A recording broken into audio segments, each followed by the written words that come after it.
Hello.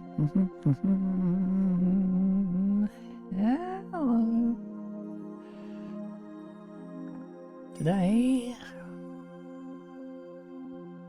should be the day we finish this.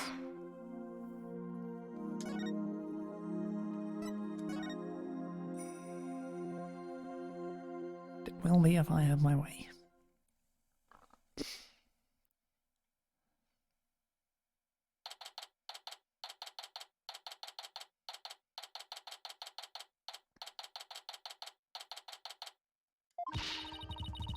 Talk about some really close shaves. Well, you can't get a closer shave than Headsman brand blades, that's for sure. Trial's not even over yet, and I'm already exhausted. Still, you were able to fight back the Queen herself in there. Well, maybe with Miss Faye's help, I won't have to keep on playing her game much longer. Speaking of which, I guess it's a little late to be asking, but do you think she's well enough to testify, Mr. Wright? She slept all day yesterday out of exhaustion, apparently. But that's all it was, so she should be okay. Barbed head, horned head. Oh, hello, Your Benevolence. Princess Rafa, you are really impressive in there. I am the royal priestess Rafa Padma Kurain. And I am prepared to face my father's death.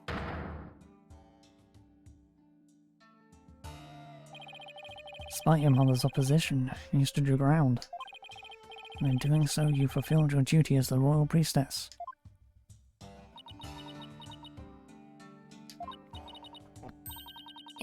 It was all thanks to you and your friends. Your belief in me gave me the courage to follow my path. So, you have my gratitude. Oh, don't mention it. I know, I shall thank you with a gift. What would you like? A cow? A horse? Or perhaps I shall reward your efforts with a royal soldier massage. Oh, that's okay, Your Benevolence. Your gratitude is more than enough. Thanks. I thought you Americans liked massages. My technique was highly praised by my father, I'll have you know. Wait, you lawyers! Where's the accused? Huh? Dirk? That's a good question.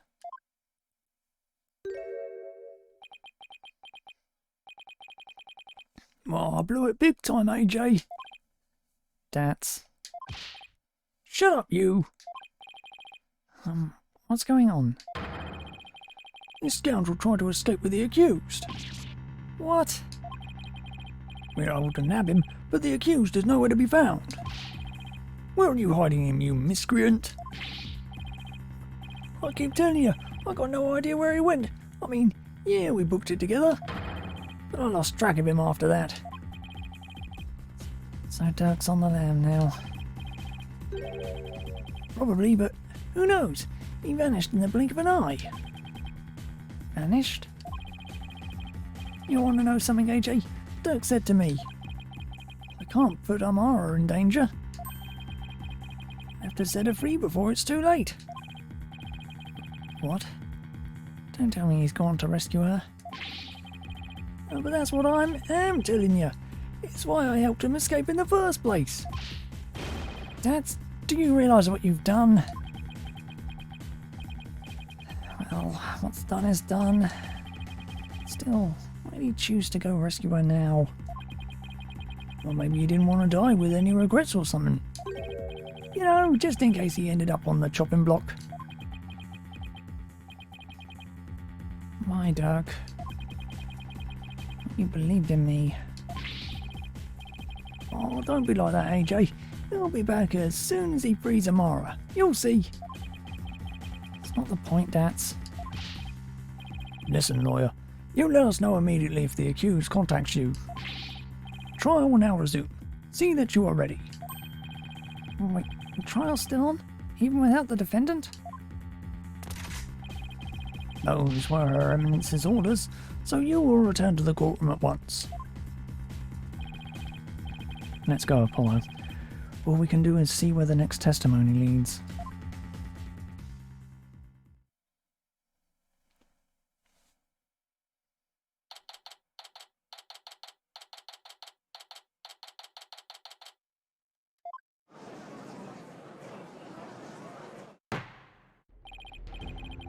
Now then, let us resume the trial at hand.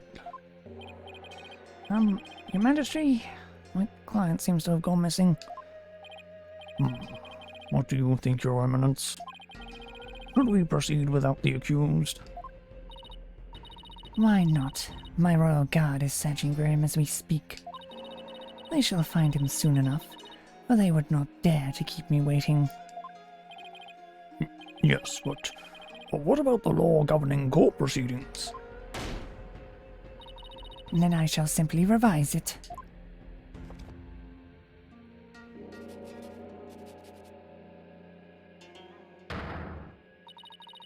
As the ruling sovereign of Khura'in, I proclaim the following. Should the accused be an enemy of the crown, they may be tried in absentia. Well, in that case, I guess there's no problem with proceeding.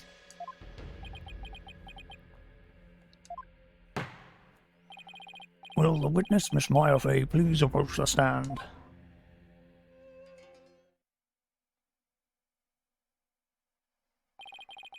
Sorry to summon you like this, Maya. Getting dragged out of bed and into court is not exactly a fun wake-up call, Nick. I'm sorry, Miss Fay. It was my idea. And you are?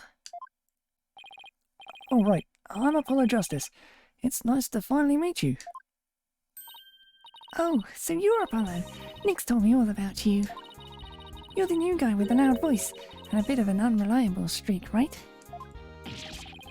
Unreliable? Well, that was 2 years ago. You've come a long way since. So, why was I called here anyway?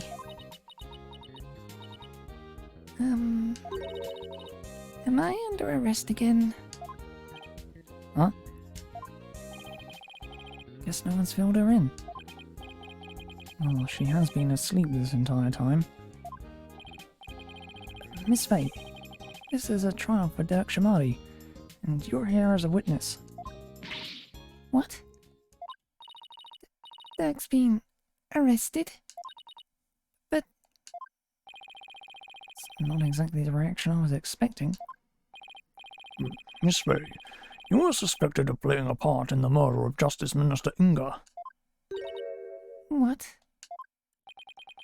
Someone allegedly forced you to channel the minister to obfuscate at the time of his murder.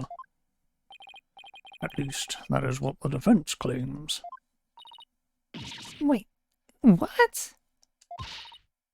Could you, Apollo? How did you even reach that conclusion? Sorry, but it's the only way this whole case makes any sense. Your understandable anger at the defense aside, will you testify, Miss Fay? Yes, Your Majesty.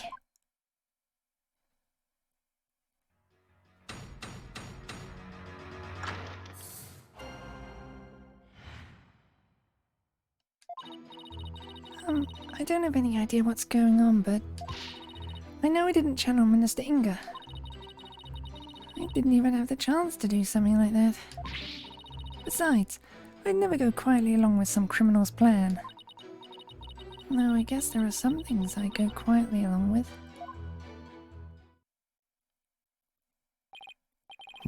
It seems the witness doesn't believe she has ever channeled Justice Minister Inga. And if our words prove to be true, defense, your entire argument becomes moot. You do understand that, don't you?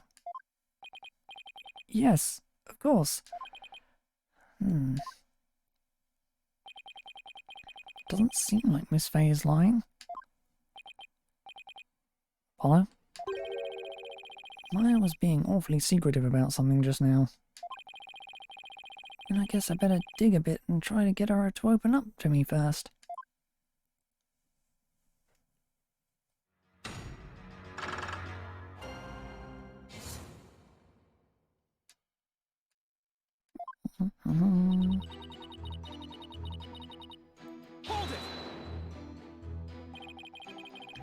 You've been asleep ever since you were rescued from the tomb, correct?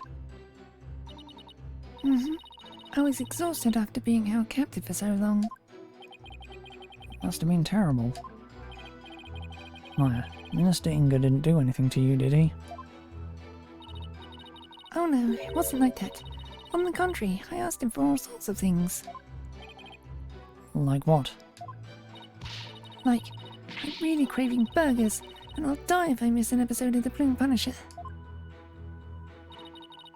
Acting like a brat melted, netted me a TV, and even a few burgers from someplace. He was surprisingly nice to me. Are you sure we're talking about the same guy here? He may have loomed large, but he was unexpectedly easy to push around. Even though he's the one who was responsible for pushing those execution papers through. All that, approving executions was simply his preferred method of stress relief. The wife like her, he probably really pushed through them out of fear. I'm beginning to see why you wanted to stage a coup. In any case, my time in Camp Deputy wasn't so bad, but of all the things that happened...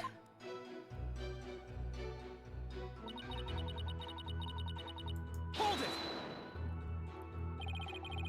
Are you sure about that? Maybe you just don't remember channeling him. Don't remember. I may be 28, but I'm not senile, you know. Something's not right here. Miss Faye, you were confined to Amara's tomb the whole time, is that correct? Yes, but I wasn't conscious the whole time. Okay then, let me ask you something. Did you ever see Nyana in the tomb, dressed as Dirk? Is this some kind of joke? I think I'd remember if I saw something as crazy as that. Plus, I doubt anyone would carry out a crime like that right in front of a potential witness. I hate when he's right.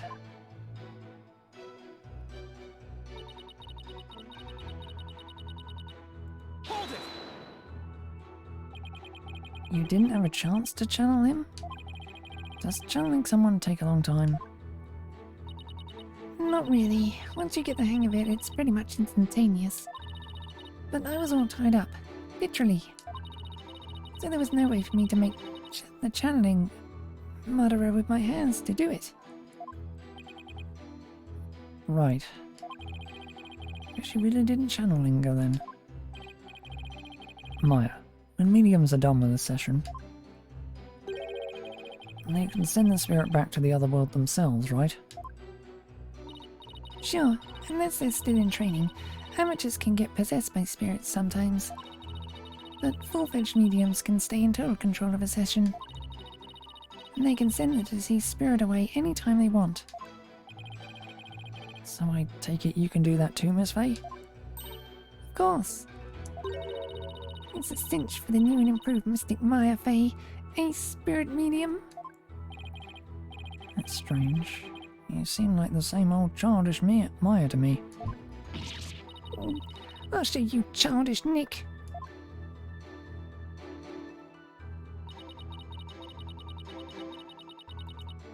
Hold it! So you wouldn't channel spirits for unseemingly purposes? Of course not. Spirit channeling is my bread and butter. And I take a lot of pride in my work. It's like, would you use your legal skills to commit a crime, Apollo? Well, until finger pointing and objecting become deadly, I don't see how they can be used. Well, You're a regular Mr. Smarty Pants, just like Nick. Always at the ready with some sarcastic comeback. I think I'll save my many objections for after the trial. Yes, please. Anyway, I'd never go along with something like murder.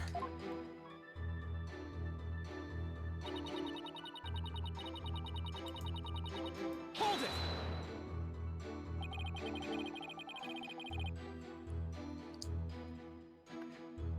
Sounds to me like you're trying to hide something, Miss Faye. Didn't anyone teach you about respecting boundaries, Apollo? It's really rude to pry into a person's private affairs. That's... sorry, I didn't realise... Wait, we're in a court of law. Yeah, I know. Then what was all that about me being rude? I'm just doing my job. So please, just tell me, what exactly are you hiding? Sorry, but I promised Dirk I wouldn't say. You made a promise to Dirk? Mm-hmm. Pretty big one. I think this is about all you're going to get out of her. Yeah. Enough.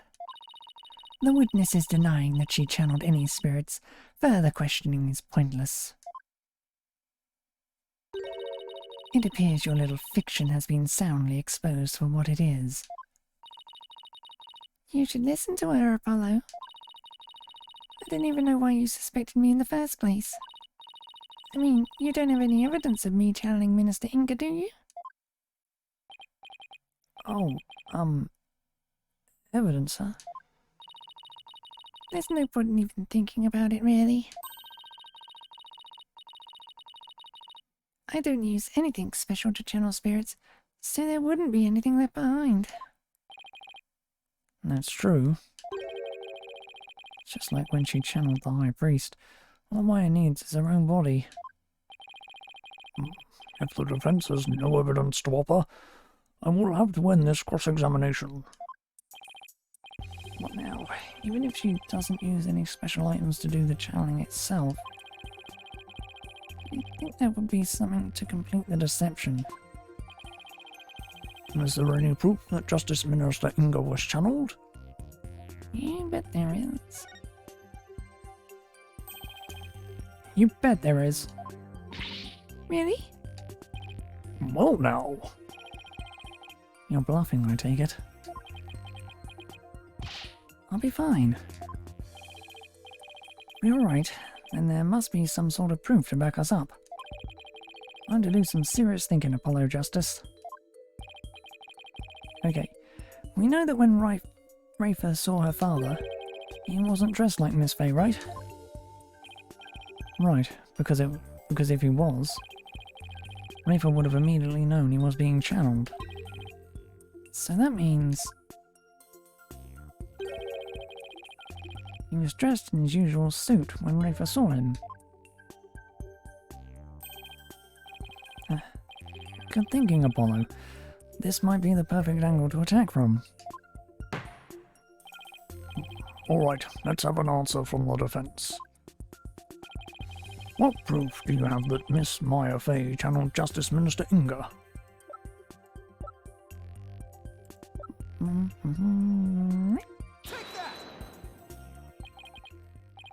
Is that a gemstone? We found this among the ashes of one of the tomb's incense burners. Does this gemstone ring any bells, Your Eminence? What?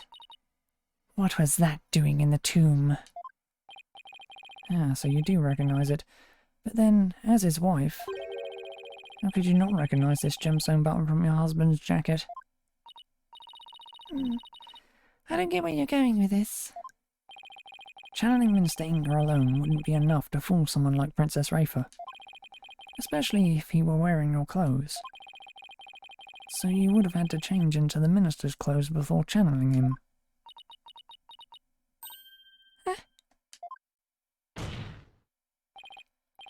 Miss Fay, you used the minister's clothes as cover while going from his room to the tomb, where you burned them once you no longer needed them. What? Uh-oh, she seems genuinely surprised by that, Apollo. Miss Fay? Yes? Do you know my husband's name? It was, Inga Karkul Karain, right? That is correct in part, but there's more, much more. Inga Karkul, Harkordal, this, Karain III. That is his true name. Could it be any longer? Due to its length, only a portion of it was ever made public. So, Miss Fay, did you know his true name? No, I mean, how could I? Precisely. Yet a medium must know both the face and true name of one she seeks to channel. So then, Miss Fay couldn't have channeled Minister Inga. That's what I've been saying this whole time. Why would I want to randomly channel some old guy I don't know? And didn't like, thanks to that last trial. I can't believe this. Apollo? I really don't think Maya's lying.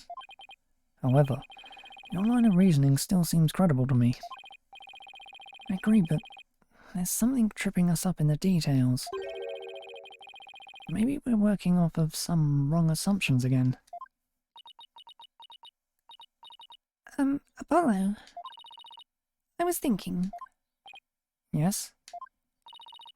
since I didn't channel Minister Inga, is it possible that someone else did? Someone else? But who else could it have been? I haven't thought that far yet. Such chatter is without merit. Let us move on, shall we? I don't care what Koran says. I'm going to figure this out. If it wasn't Miss Fay and the Queen has an alibi, then... Apollo, forget about who is capable of channeling spirits for a second. I should consider the circumstances around the channeling, right? Right. We know Rafa saw her father come running out of his private quarters. Who was being channeled at the time? Who could it have been? It could have been someone who was in Inga's private quarters. Well, I'm waiting defense, and you know how much I despise waiting. Yes, but there is someone else besides Miss Fay who could have channeled Minister Inga. There's just one more person. They were in Inga's private quarters. That person is our only hope now. So, the defense believes there was another. Let's have your very serious answer then. With pleasure. Horn Devil. Who could have channeled Minister Inga?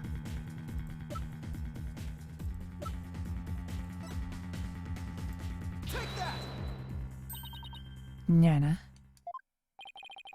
Your Eminence said it yourself. That's right. Nana never did go into the tomb that day. Instead, she entered my husband's private quarters. How do you know? It's quite simple. Shoe prints were discovered in Inga's private quarters.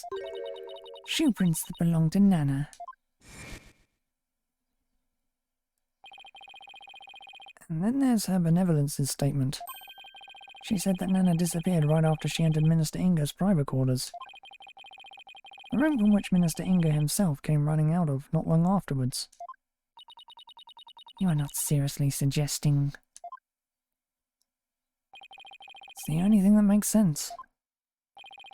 Nana channeled Minister Inga and left his private quarters thereafter. That's why no one has seen her since.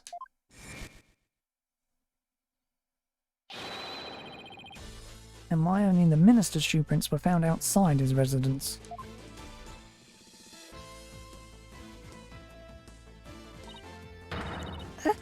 No way! It's got to be it. Nana must have somehow channeled the minister.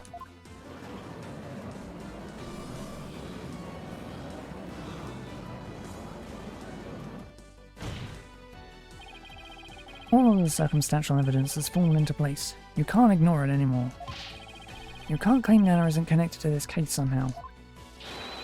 In light of this, the defense calls Nana to the stand. Well, Your Eminence?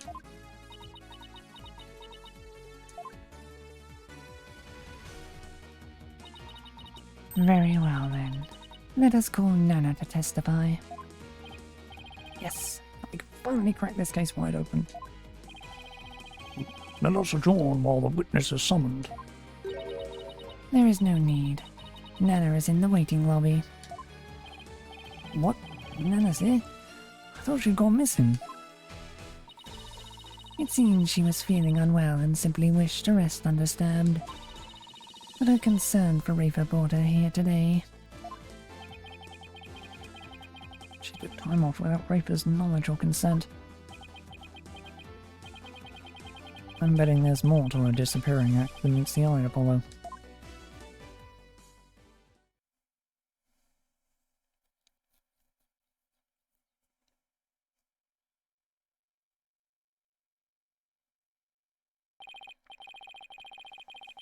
Miss Nana, do you understand why you have been summoned here today?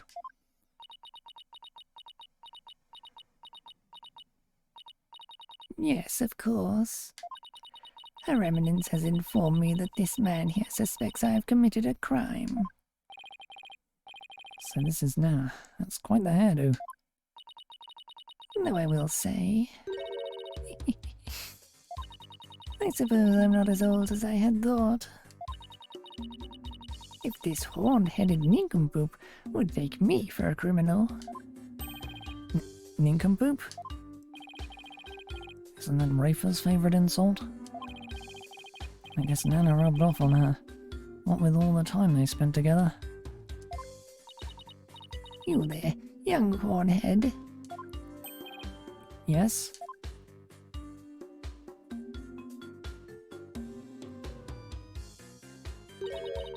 You're accusing me of slaying Minister Inga and channeling his spirit, yes? What an active imagination you have. Young folk are so wonderfully open-minded. Ah, thanks. Just take the compliment, Justice. Now then, will the witness please proceed with her testimony? This court wishes to know if you did or did not channel Minister Inga in his private quarters.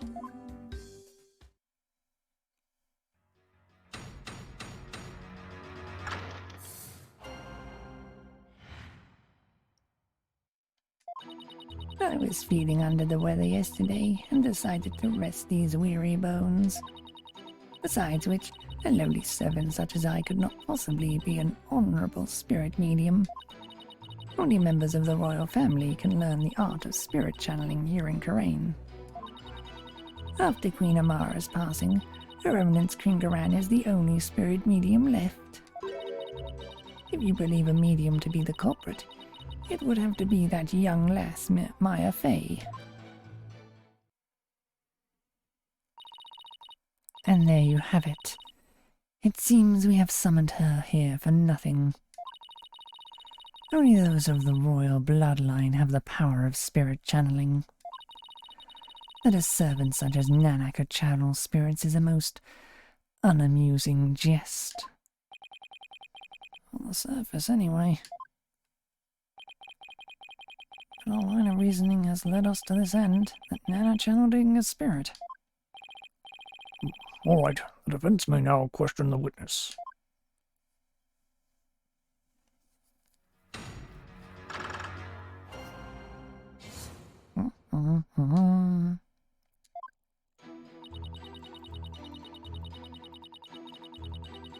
Yeah, man.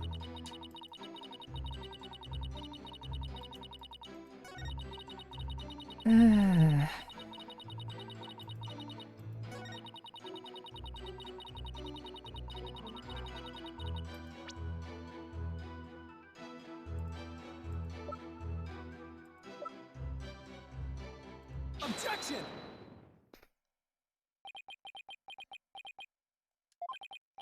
Okay, so I presented what makes sense in terms of a direct contradiction, except I don't know how to make it make sense in the larger context of this case. Well, is the defense going to follow up its loud objection with a sound explanation? Oh, sorry. How do I put this? I believe there's a problem with Nana's testimony. Go on. She asserted that she could not possibly be a spirit medium because in Korean, only members of the royal family can learn how to channel spirits. I fail to see the problem in that statement, defense. Hold on, I'm getting to it, Your Majesty. Nana stated an absolute falsehood. Since we know that Amara is still alive, at the same time, circumstantial evidence points to Nana channeling Inga. After all, just after she entered his private quarters, Inga came running out screaming despite having been killed at 2 p.m.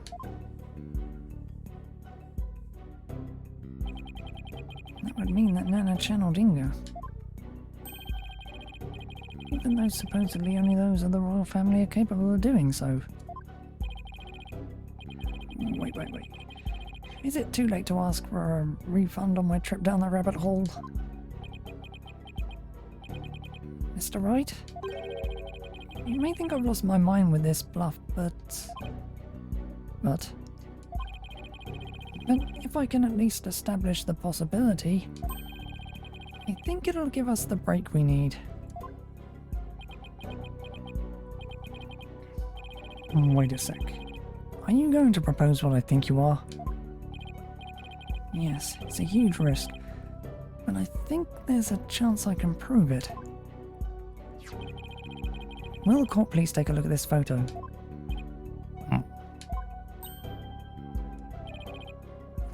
That's... This photo's very existence, to say nothing of the person in it, contradicts the witness's claim that Queen Garan is the only remaining spirit medium in Korain. Oh, devil, you mustn't! Oh, but I must. Under these circumstances, the outcome of this trial depends on it. But you already knew that, didn't you, Your Eminence? Will the defense please explain who is shown in the photograph? The person in the photo is the previous queen, Amara Sigatar Kurain. Contrary to popular belief, she was never assassinated. In fact, she's very much alive. What? But that's nonsense. Take a good look at the law book in this photo, Your Majesty. The mark of the dragon branded on it could only have been placed there after Queen Amara's supposed assassination. Queen Amara's still alive? Has the lawyer gone mad? While I personally find it hard to believe, I will allow the defense to continue. You may proceed, defense.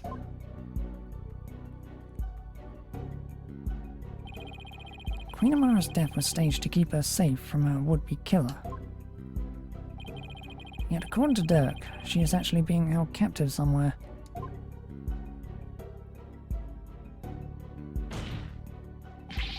But the real truth is that Queen Amara is not being held in confinement. Rather, she walks freely among us. Here, in this very courtroom today. But how?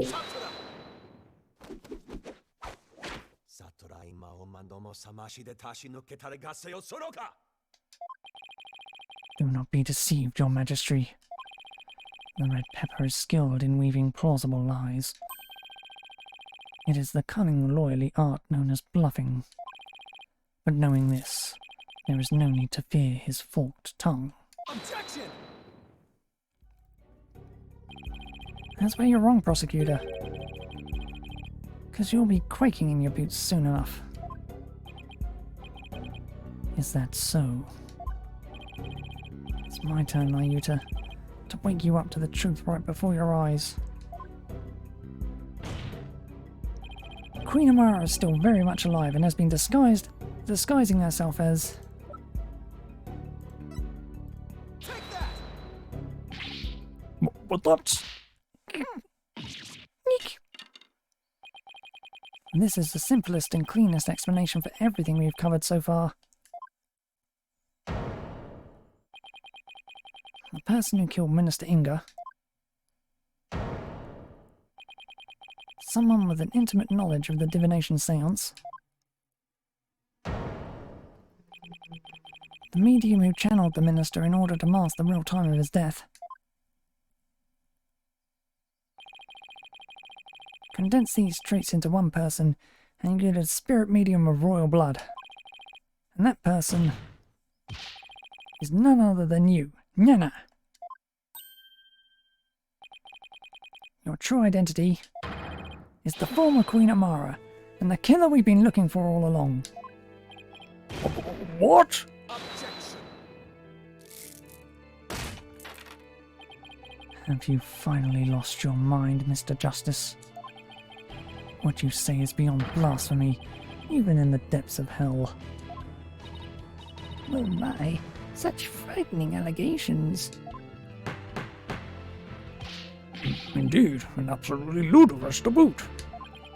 Her Eminence Queen Amara yet lives. And is actually Miss Nana here? You're truly going off the deep end. You don't have to take my word for it.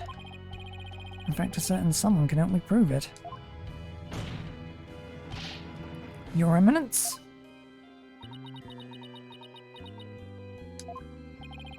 If Queen Amara truly is dead, you should be able to channel her spirit right here, right now. Isn't that correct?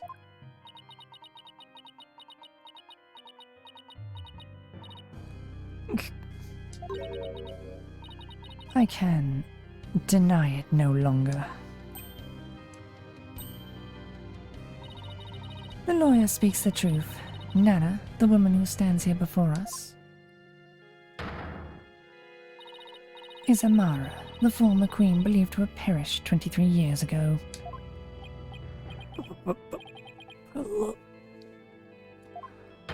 Bolonka!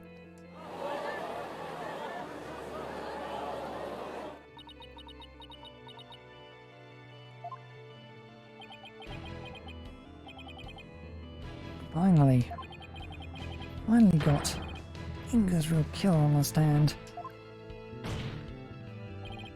Nana? No. Amara Sigatar Kurain. Please drop the act and tell us what really happened.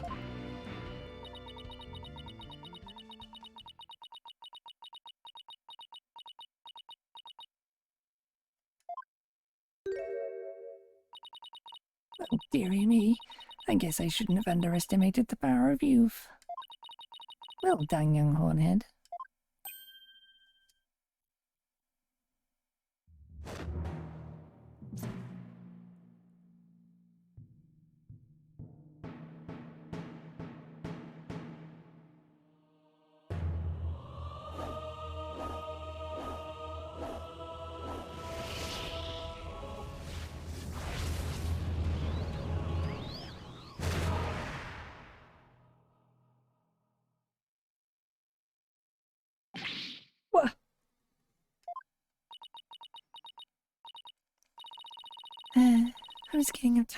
I was getting tired of masquerading as an old woman anyway. It has been far too long since I last greeted you, good people of Kurain. It is I, Amara Sigatar Kurain, your former queen.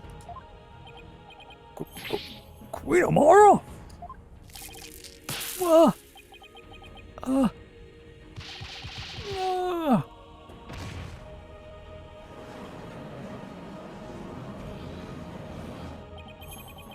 I thought Garen's makeover was extreme. Can it really be true? You are alive and well? It is true. I feel as if I have been called back from the Twilight Realm. I fear I've caused all of you a great deal of distress. Amara, I'm sorry I was unable to keep your secret any longer. I hope you can forgive me. It's quite alright, Garan. I am safe now. The Dirk, the Blackheart who threatened my life, will be recaptured soon enough. I need not conceal my identity any longer. Queen Amara, what does this all mean? Were you not killed in that fire 23 years ago? I barely escaped that blaze with my life. But though I survived, I knew that scoundrel would make further attempts on my life. And therefore, I staged my death and abdicated the throne to my dear younger sister Garan.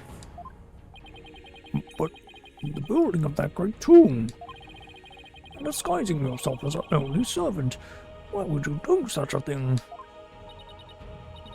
Garan, I would have you explain. I wished for her to be close at hand.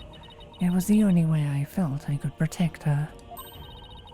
And it was the best way to hide her from the eyes of the public. After all, who could conceive of Amara lowering her station to that of a servant?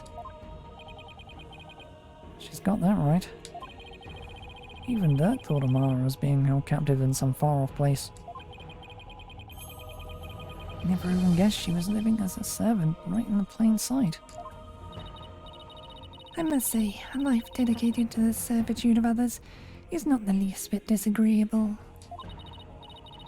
It is a quiet, humble existence far removed from the tedium of regal duties. But those days of peace have ended. And it's all because of you, Hornhead. You should consider yourself lucky if that's all this ends with. If there is something you wish to say, then say it. Doesn't matter who you are, you won't escape the crime you committed. The defense moves to indict you as Justice Minister Inga's real killer.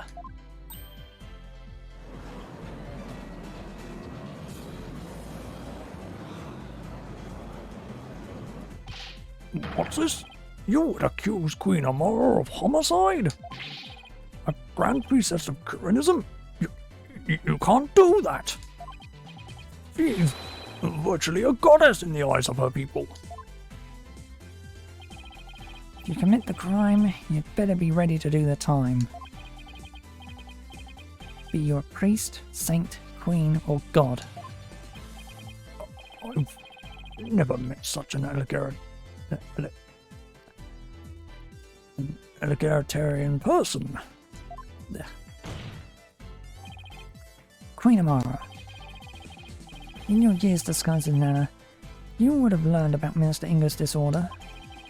So you knew you could dress in Dirk's clothes to forge a convincing seance vision.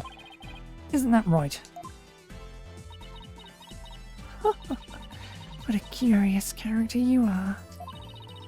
You would label me a murderer.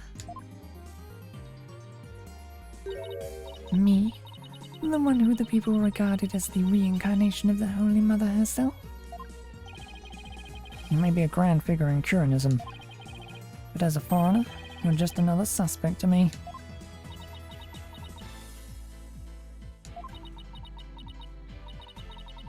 It would appear your words are not in jest. Am I to suffer the sullying of my good name with accusations of murder most foul?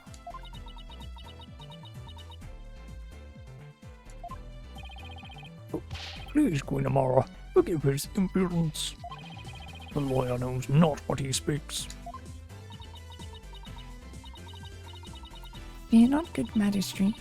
but this is the sacred halls of justice. Though I am a grand priestess, on this stand I am but a witness like any other.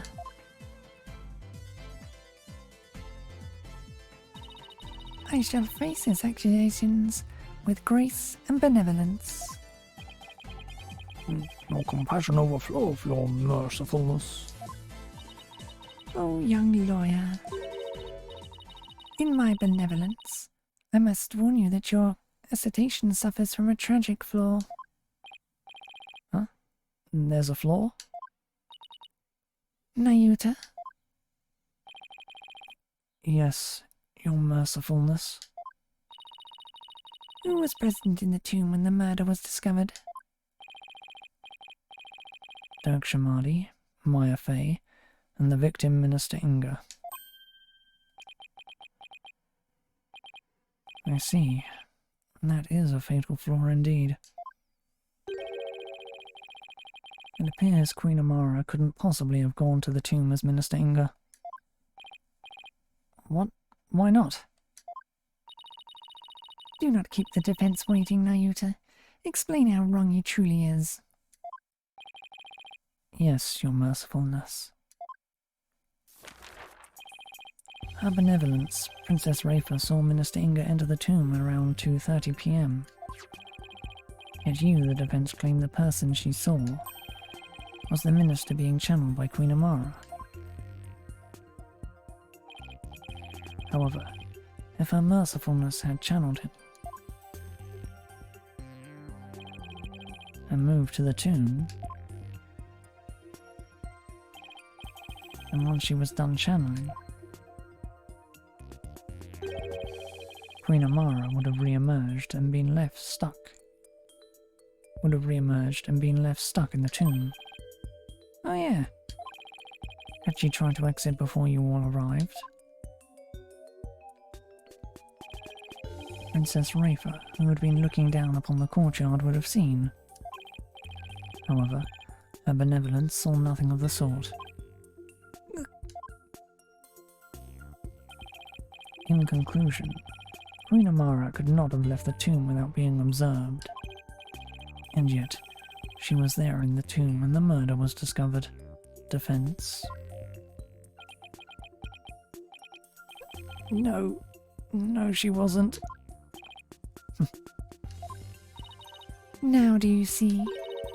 Your flimsy claim has been uprooted like a sapling in a flood.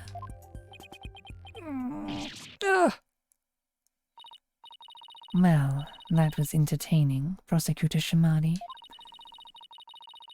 Assume the prosecution of this case and clear your mother's good name. You wish for me to take over? Yes, prosecute your father to save your mother. What a poignant fate you bear, but bear it you must. Are you ready? Yes, Your Eminence. And there you have it, Your Majesty. I shall watch the rest of the proceedings from the sidelines. I relinquish complete control of this sacred hall to your authority once more. Why, thank you, Your Eminence. Now then, Your Mercifulness, your testimony, if you please.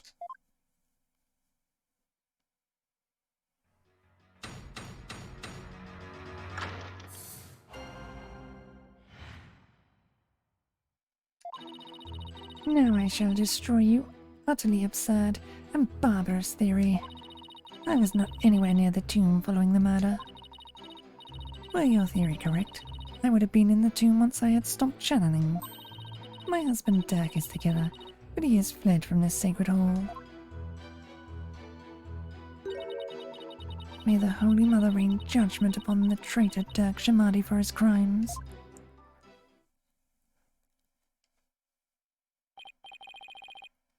Oh, such marvellous testimony. You are truly a treasure, Your Mercifulness. This too is but by the grace of Her Holiness. No doubt my unmasking here today was her will as well. Oh my, the Holy Mother, you say? Yes, Surely Her Holiness has guided me to this witness stand.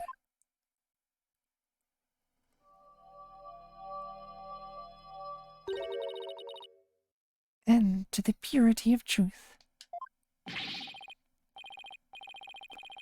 Oh, how magnificent! Queen Amara, the Holy Mother's messenger here on earth. Praise be for Queen Amora. Blessings, blessings upon her mercifulness. Where did those animals even come from? Now then, the defense may question the witness. But remember, she is a Grand Priestess, so disrespect will not be tolerated. That means no pointing out conflicts, inconsistencies, or any other flaw in her testimony.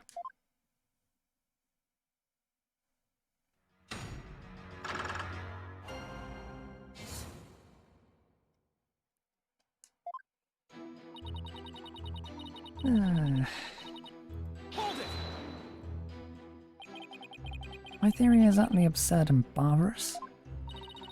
And high-handed, if I may say so. Naruto was right to call you putrid-minded. Surely even the monkeys of Mount Punipuni's holy waterfalls could devise a better theory. Surely you can still better insults than Nayuta's best.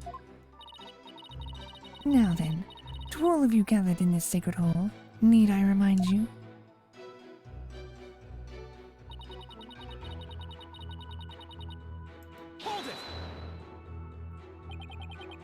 Oh, maybe you are hiding inside the sarcophagus.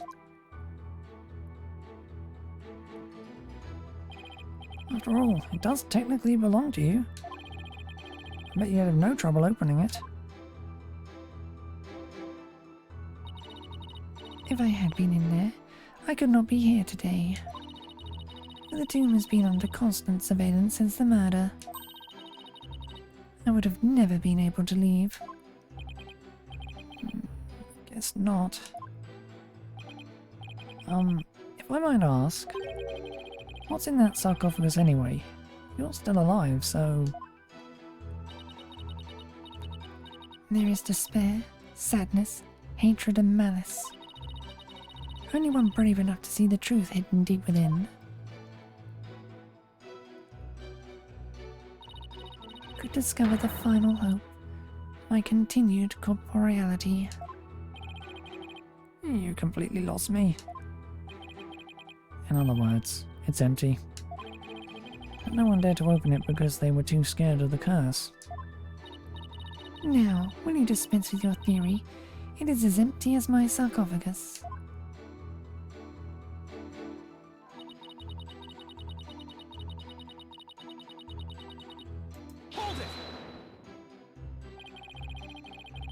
I'll admit you weren't in the tomb after the murder. Very good. But that very truth refutes your theory. Even if I had channeled Minister Inga and entered the tomb, the moment I ceased channeling him, I would have re-emerged at the crime scene.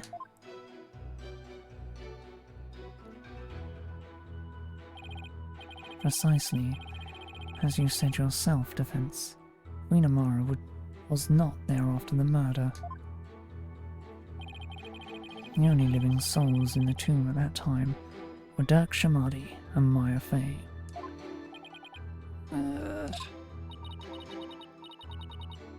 Be it in this life or the next. There is no escaping such simple truths.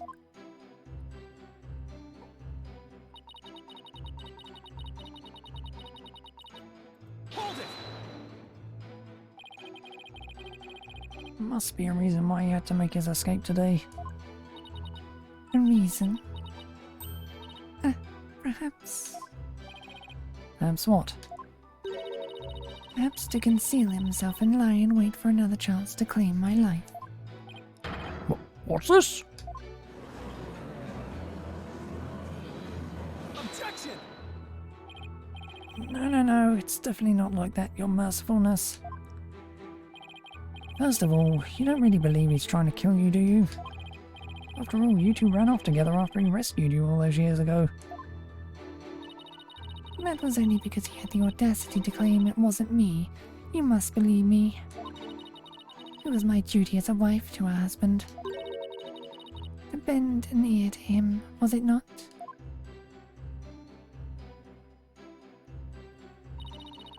Communication after disagreement is the secret to a long and happy marriage. Sure, I guess. What do you think, Mr. Wright? Don't ask me. That is why I listened to Dirk. However, he didn't have a shred of evidence to support his claim. It grieves me to admit it, but my husband truly did try to murder me. That's quite enough. It's abundantly clear that Queen Amara's testimony is flawless. Do you understand now, lawyer? This is bad. Judge isn't going to let me cross-examine her much longer. Amara should have been in the tomb after the minister's murder, but she wasn't. I don't get it. How did she just vanish from the scene of the crime like that? It shouldn't be possible for normal people to... normal people. Ah, maybe... Maybe what? Your Majesty, I think I can explain why Queen Amara wasn't there in the tomb after the murder. Very well, Defense. Do explain. I believe it was accomplished through a method only she is capable of. By using this special method, it would be possible for her to quite literally disappear. Well, don't keep us waiting. Let's hear it. How did Queen Amara disappear from the tomb?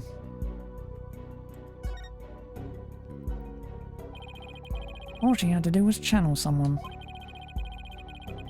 Then she could easily disappear from the scene of the crime. After all, she would literally be someone else. Why, I believe that actually makes sense. What do you have to say to that, Queen Amara?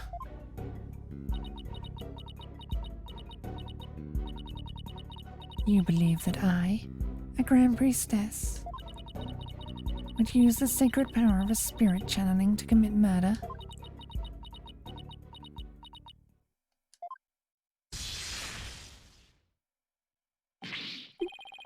What the? Mercy, your mercifulness!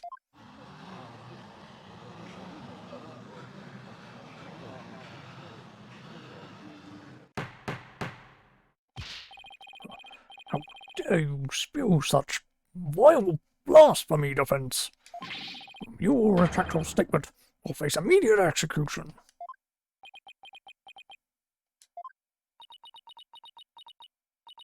No, good Majesty, it is quite all right. Druidism also teaches that we must respond at all times with reason and principle. Therefore, I shall offer the measured response to his blasphemous accusation. You have something to counter with? Indeed. Now, are you listening? It would not have been possible to simply vanish by means of spirit channeling. After all, it will require a deceased person to channel. However, there was only one murder victim in the tomb. And that was Minister Inga, the only others there right after his murder were Dirk and Miss Fay. Ah, Had I channeled Inga as you allege, well, the outcome would have been quite odd to say the least. But there, besides the dead minister, a living, breathing one would have appeared. Even if I had been in the tomb, there was no one to channel except the deceased minister. So you see, I could not have vanished by means of spirit channeling. that's true, but... can't rule it out yet.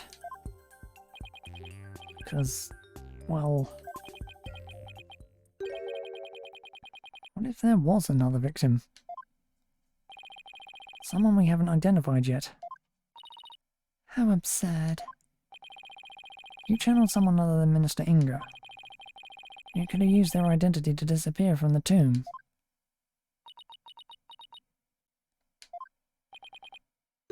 Another victim? Queen Amara. Please add your last statement to your testimony. This could explain everything. Wasn't there some sign of another victim there in the tomb? And yet, why do I sense I'm not going to like what I'm about to find out?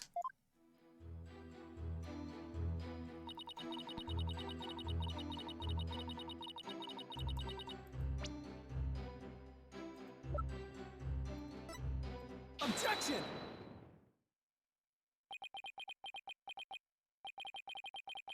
I can't believe I'm presenting this. And it proves that there was another victim. Still, the only ones there at the scene of the crime were...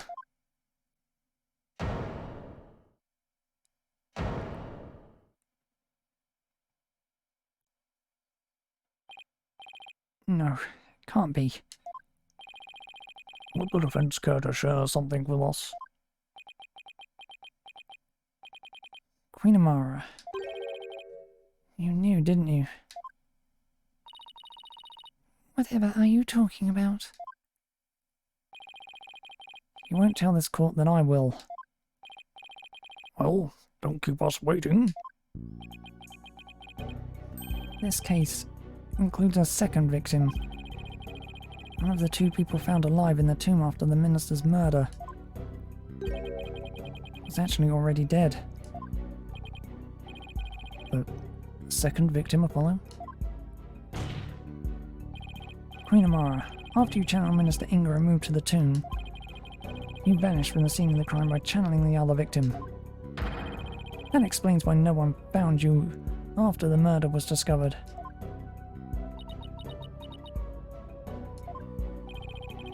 Oh, you putrid pepper.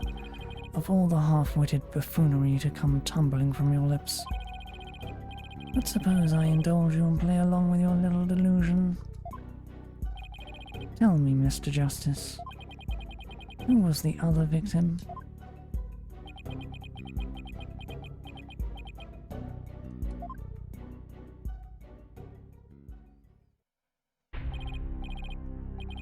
There's no way this can be true. But... no, I can't stop now. This is the truth. It's the only way forward to solving this case. The other victim who Queen Amara channeled was...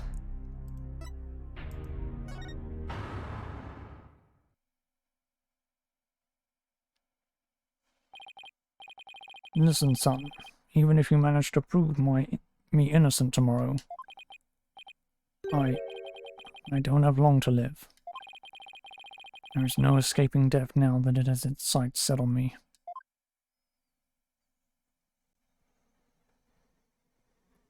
Dirk knew everything. He couldn't bring himself to tell me. I have one more big secret. I'm afraid I can't tell you what it is. I'd be betraying a certain someone if I did.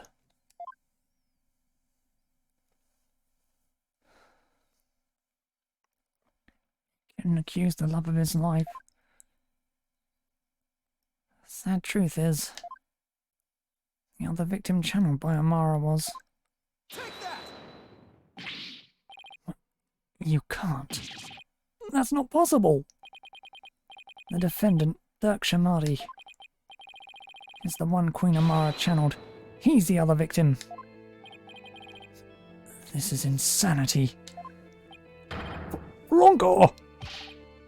Apollo, what are you... Do you realize what you're proposing? Objection! I demand an explanation, Mr. Justice. I don't know when or why Dirk was murdered, but the facts and evidence speak for themselves. And this This is where they've led me. I see. After Inga's murder, Dirk and Maya were the only ones in the tomb. But if one of them was actually dead and being channeled by Amara... But it can't be, can it? Dirk's bloodstain at the scene of the crime was the clincher for me.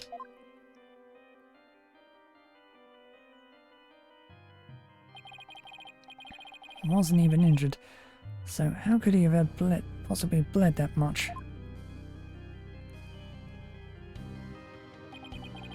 The only logical explanation is Dirk had also been murdered. Objection.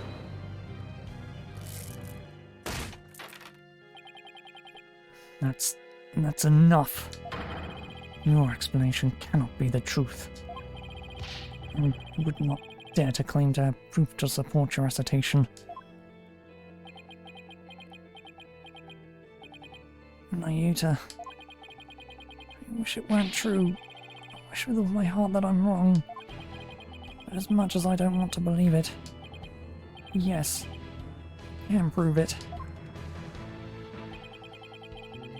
Dirk's killer must have hidden his body. It would have to be somewhere nobody would ever look. There is only one such place. You truly have proof? Fastest way would be to actually have someone go check the tomb. Go check the tomb? But why? Because I believe Dirk's killer hid his body here. Take that! You would suggest... Queen Amara's sarcophagus, the only place in the tomb that no one would dare to look. Thus, a killer would soon become trapped by hiding in there. But a body, well, that's a horse of a different colour. Which means... I believe we must search the sarcophagus at once. Your Eminence? Being that Queen Amara yet lives, I trust we may now open it. if we must. Majesty, I believe Detective Sky is still there at the tomb. Let us contact her at once and have her conduct a full investigation into the matter.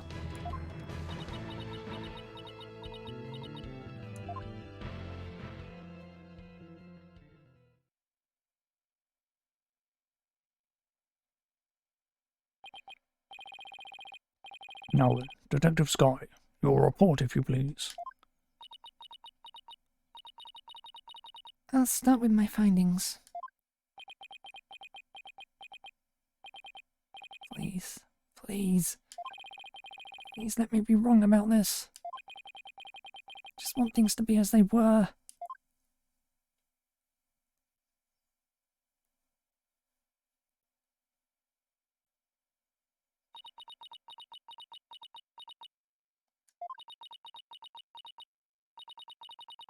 Search of the sarcophagus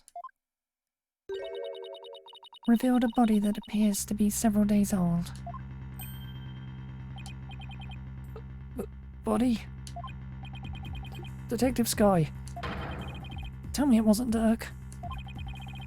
Tell me my whole theory was completely off base.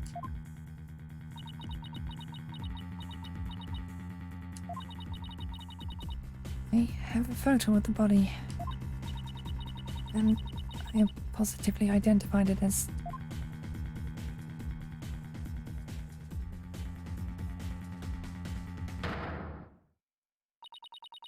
Dirk Shamadi.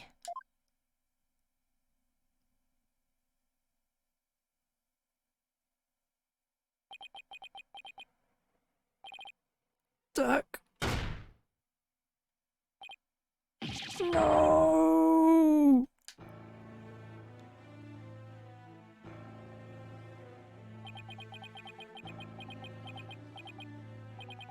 Why? Why'd this have to happen?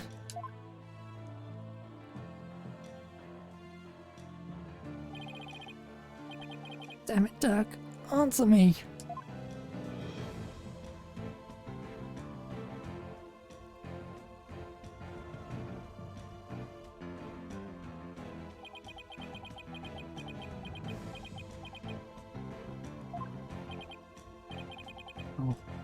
Can this be?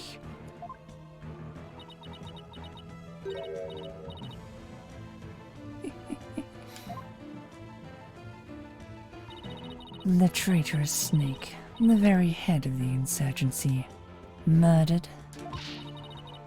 Oh, what a joyous day. Those fools shouting for change and revolution will finally return to whatever rocks they're crawled out from under.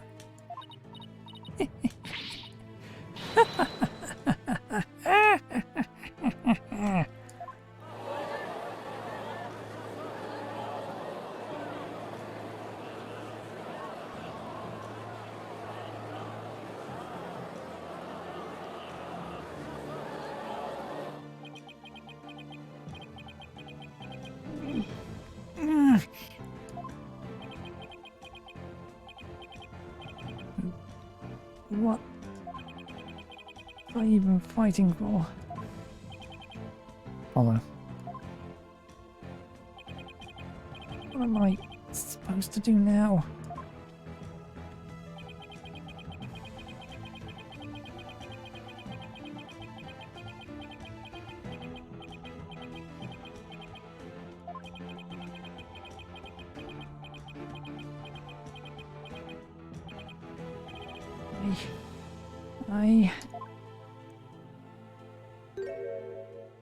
Son?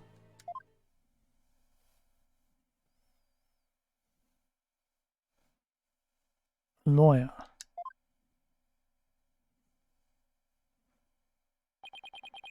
Should never look the way you do right now.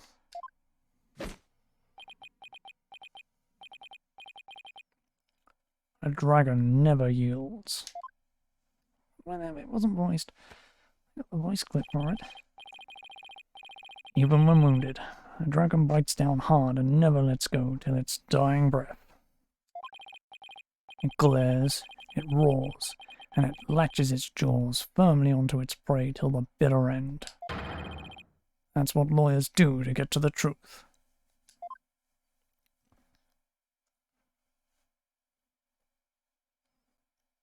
Doc, what if the truth is that you're...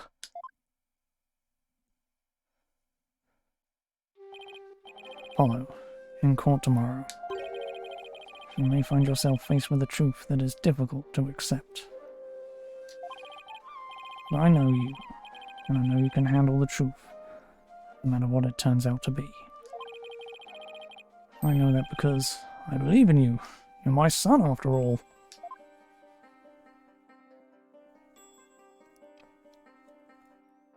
You believed in me that much, Dirk.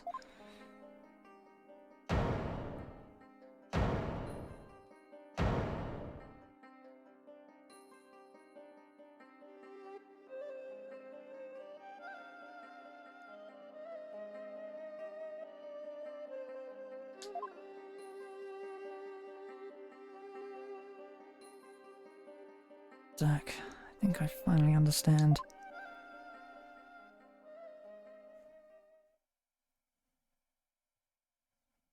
I can't yield. Not now. Not ever. But Dirk believed in me, despite knowing what was about to happen. Besides, Dirk left me with two things I must do. Are you alright, Apollo? Sorry about that, Mr. Wright. I'm fine now. Whoa. Detective Sky, Yes, how sure are you that body's been there for a few days? I'm positive. No autopsy's been performed yet, but I'd say it's been at least 3 days. Fortunately, the low temperature inside the sarcophagus kept it from decaying. Oh, and the chest area bore 3 gunshot wounds from a small caliber weapon. I believe they are the cause of death.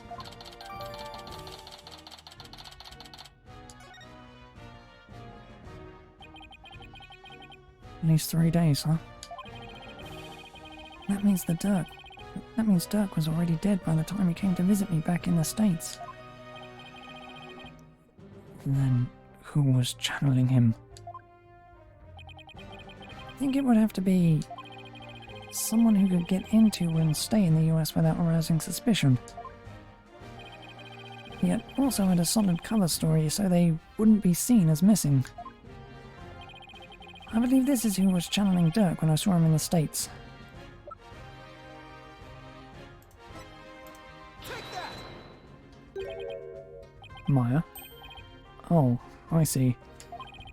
She was being held hostage at the time, so it seemed only natural that she wasn't around. Right, and do you remember what she said earlier?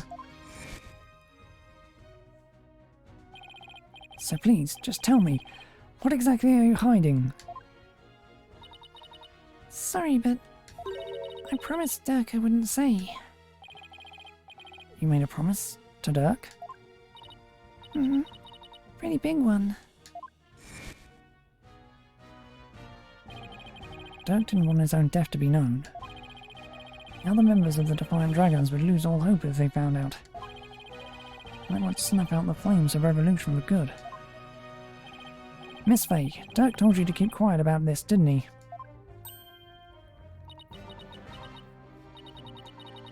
Guess it's no use hiding it anymore. Yes, I promised not to tell. Dirk made me a promise before he died. So I was right then. Apollo? There's something I need to tell you. It's about, you know, Dirk's final moments.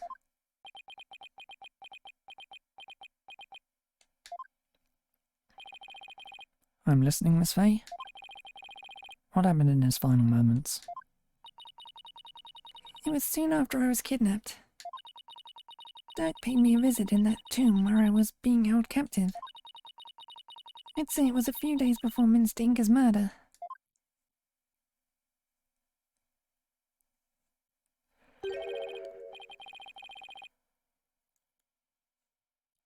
Hey, young lady, time to get you up and out of here.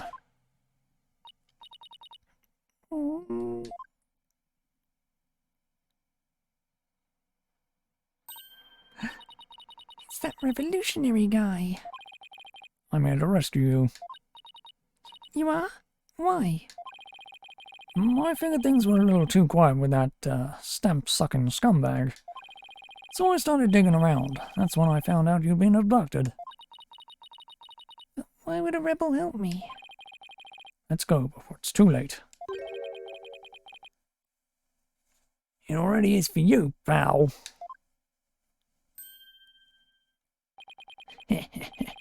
Long time no see, you rebel blowhard.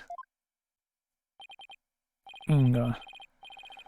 I know you're up to something, and I'm going to find out what.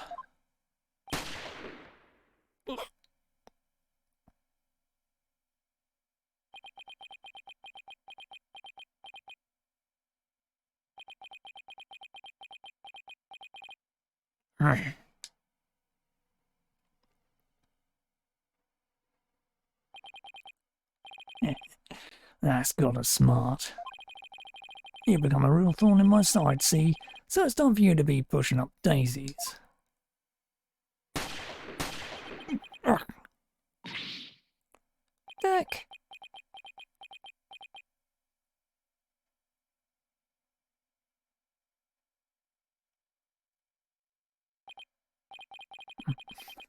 Did you really think a pea shooter like that could kill a dragon? What the?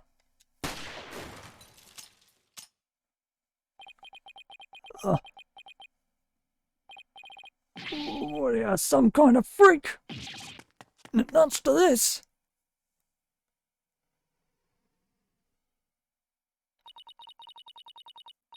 Dirk was shot several times, but he barely even flinched. Sacrificed himself for me.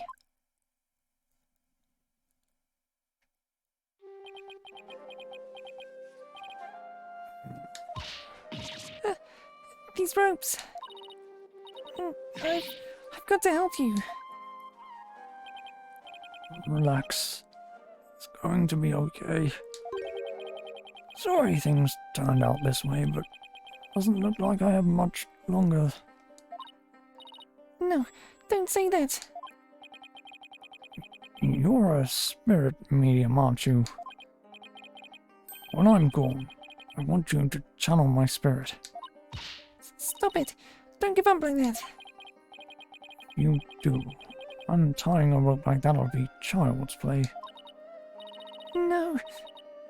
Please, hang in there. You can still make it. Promise. Promise me one thing, young lady. It's about my son.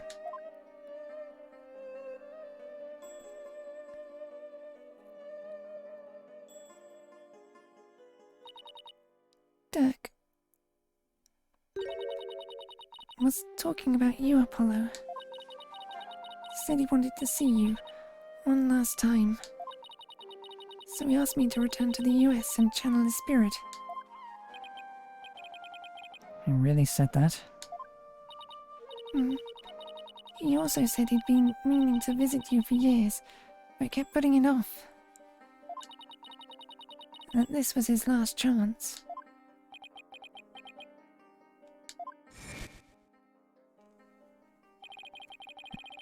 You just show up here without warning after all this time? What gives? I came all this way to see you, son. Come, rejoice. Right. Why don't you tell me the real reason you're here? Dirk. You really did come to the US because you wanted to see me. I guess this means it was Inga that hid Dirk's body in the sarcophagus after Maya left the tomb. Apollo, you can't stop now. Dirk would want you to keep pressing on.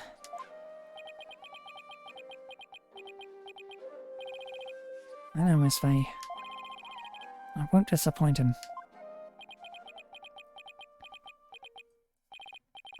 Defense, if you are ready to proceed. I would first have you answer this. Do you believe the accused's death will impact what we know about this case? Yes, and I believe I can explain everything now.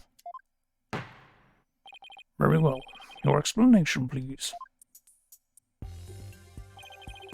Dirk entered the tomb at 3 PM, the time the hostage exchange was to take place. Or rather, Dirk, as channeled by Miss Faye did. Now, by the time he entered the tomb at 3 PM, Minister Inga was already dead. I say that because we know the minister was murdered at 2 PM. But there was someone else in there.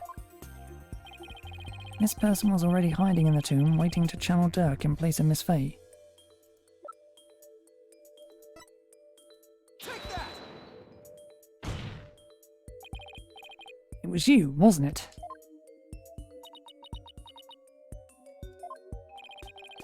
Fact of the matter is, Queen Amara killed Minister Inga at 2 PM. She then went to his private quarters and channeled his spirit. The minister, thinking he was going to be late, hurried to the tomb for the hostage exchange. But once in the tomb, Queen Amara stopped channeling Minister Inga and hid herself. Then, when Dirk entered at 3 PM, she snuck up from behind and forcibly drove Dirk's spirit out of Miss Faye's body.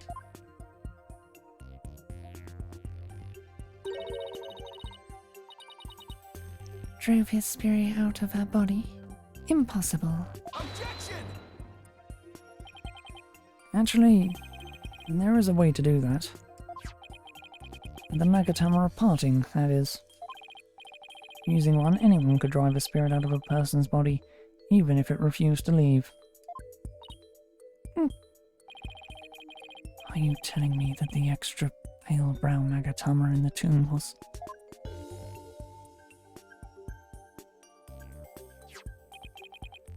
That it was... That's right, Prosecutor Shamadi. And you've seen one in action before. You saw how the glowing red Magatama sent the High Priest back to the Twilight Realm. And how it turned a spent pale brown afterwards.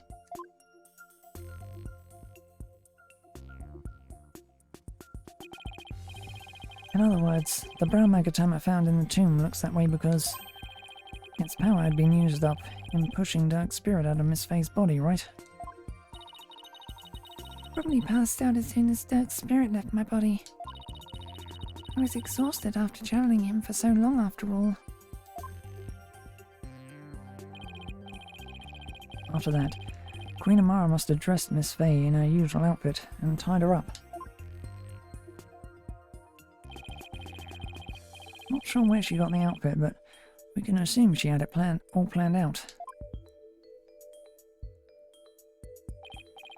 Then, Queen Amara must have changed into Dirk's clothes, smeared blood on them, picked up the knife and channeled Dirk's spirit.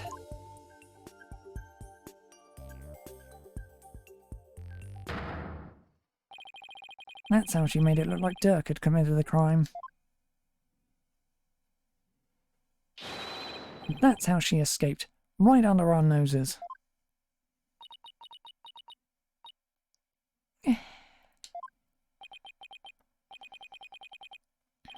I don't know, Apollo. The whole thing still seems a bit far-fetched. Dirk. What was going through your mind while all this was unfolding?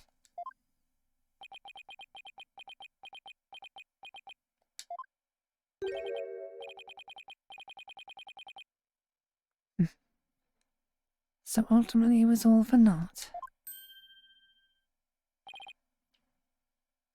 Nayuta? Those dreams of revolution Dirk was always spouting. They placed nothing but false hope in the minds of the people. And in the end, they were simply fantasies. Nayuta, how can you...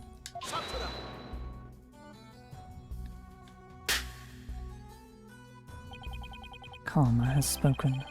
The dream of revolution has withered on the vine. Its fate is sealed. The other insurgents will soon wake from their shattered dreams. No, Dirk's dream can't die like this. I'm not going to sit back and let that happen. Can't. I won't. Nayuta, don't forget that Dirk's been proven innocent. His name is no longer tainted by the charge of murder. Now the rebels and their sympathizers who have been calling for his release can't be charged with abetting the accused. So the revolution is far from over. It's only just begun. No, Dirk has not yet been proven innocent. You have merely indicted the possibility of his innocence. Indicated. There. What do you mean? Dirk is indeed dead. However, what if it was Dirk who killed Minister Inga while being channeled by Miss Faye? And while the crime could have occurred at 2 PM, you have yet to substantially prove it. Or do you have conclusive proof that the time of Minister Inga's death was 2 PM? Well, no I don't, but... It seems further testimony will be required of me. As it would appear that I have fallen under suspicion, I would like to state my case. Prosecutor Shamari, the rebellion must be snuffed out once and for all. You must prove Duke Shamari to be the foul murderer that he was. And every last insurgent and their sympathizers must be found guilty under the Defense Culpability Act. As you wish, Your Eminence. Why is Nayuta doing this? Karan shouldn't have him under her thumb anymore. Mara's not a hostage, so what gives? Ryuta, what's left to chain you to her like this? Very well then. Queen Amara, please proceed with your additional testimony.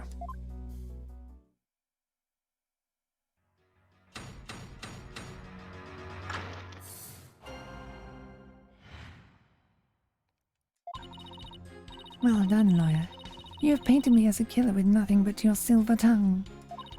However, you have no evidence proving your distasteful theory. Furthermore, Dirk could have committed the crime while being channeled by Miss Fay. Now, let us end this charade.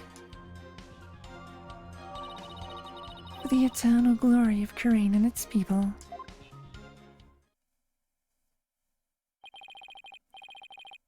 Do you understand now, you putrid pepper?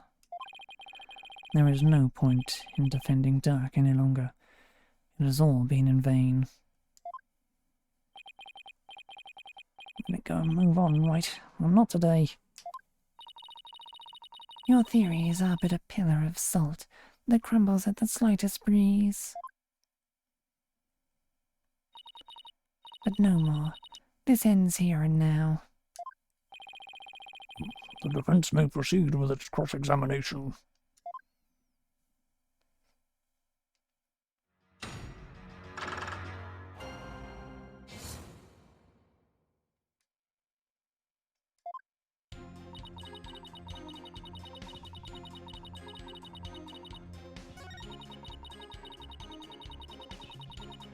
Hold it! Admit, I don't have any solid evidence. Yet. You're the only one who could have committed the crime. What on earth do you mean? Including Miss Fay, there are only 3 spirit mediums in Kurain. Furthermore, when the crime scene was first discovered, Queen Duran was with me and Mr. Wright, while Miss Fay was tied up in the tomb.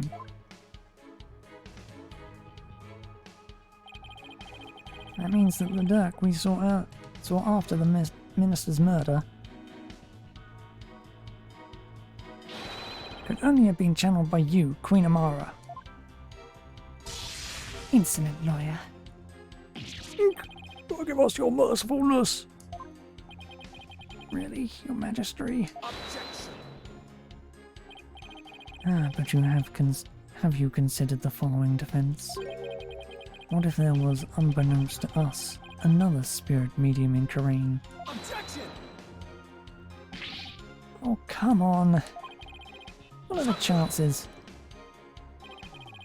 You lack the evidence to support your claim that Queen Amara is the killer, which is why you have had to use the process of elimination to zero in on her. It therefore stands to reason that you would have to rule out all other possibilities as well. Well, can you eliminate the possibility of another spirit medium defense? Of course I can't. Under the circumstances, Apollo, there are 2 ways to establish Amara's guilt. We either prove she killed Inga, or prove she was in the tomb.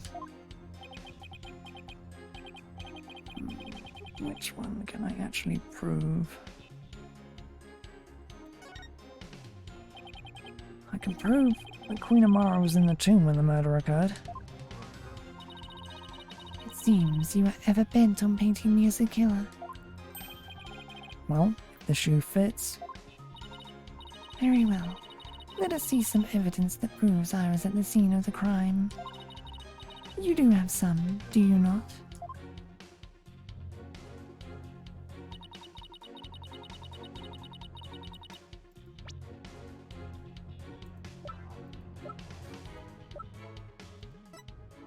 Objection! Queen Amara? Does this pendant look familiar to you? Why, that is... We found it in the tomb, and it has the minister's blood on it. Which means it was probably dropped in the course of the crime. Objection! And I fail to see how it is relevant to your argument. Did that not belong to the accused? That's what I thought too. After all, Dirk had said it did himself. He said that. Yes, but it was a lie. Because I believe he was covering for someone. Covering? How? For who?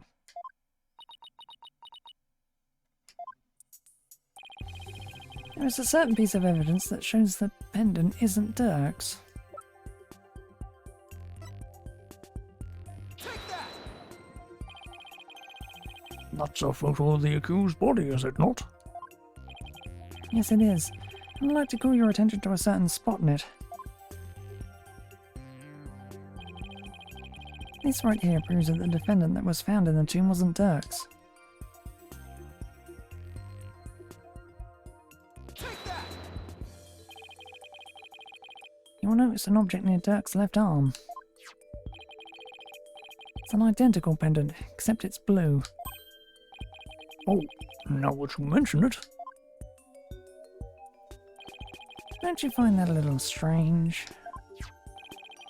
Why would he own two of them, but in different colours?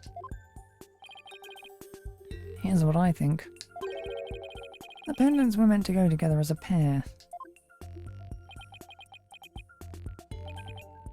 A pair? The blue pendant was Dirk's. And what about this pink one with the Minister Inga's blood on it? Who do you suppose it belongs to? Objection!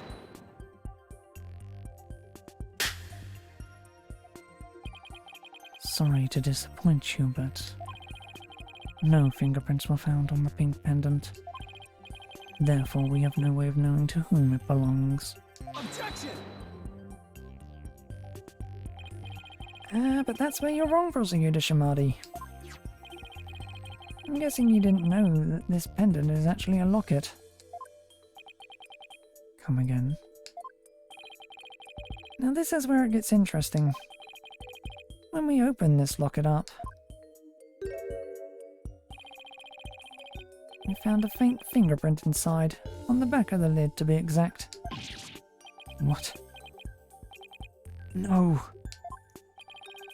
So now the question is, to whom does the fingerprint belong?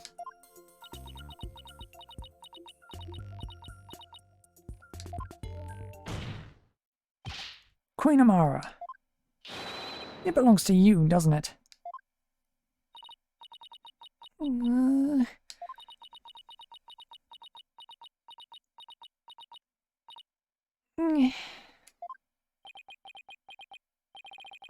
Seems I've truly rendered the witness speechless this time around. This cannot be. Mother, tell me it does not belong to you.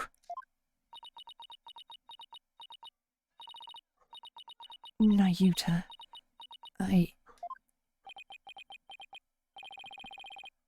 Think about it, Queen Amara. Dirk must have realised that you were channeling his spirit.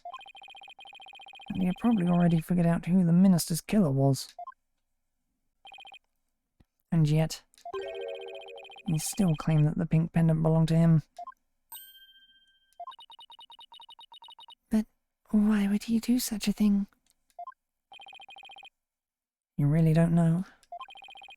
He was protecting you. Because he loved you. He loved you until his very last breath, and beyond. I have one more big secret. I'm afraid I can't tell you what it is. I'd be betraying a certain someone if I did. Dirk knew everything, even that he was being used. He kept quiet, all for your sake.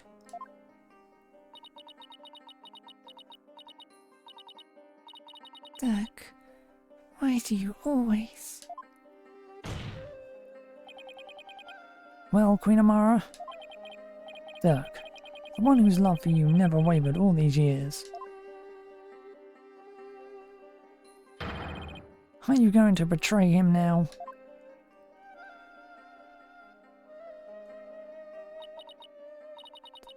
Dirk, I...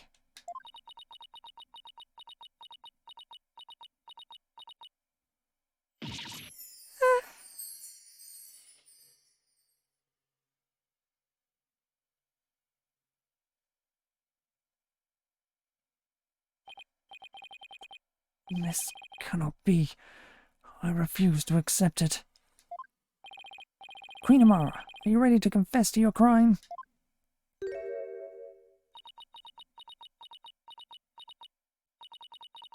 I can deny it no longer. The truth is, it was I, Amara Sigatar Kareen, who slew Minister Inga. That's preposterous. Why?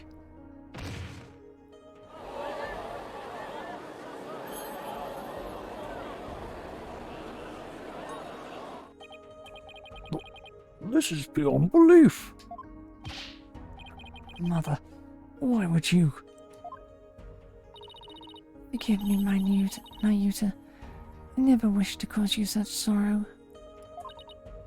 But I had no choice. It was the only way. Only way?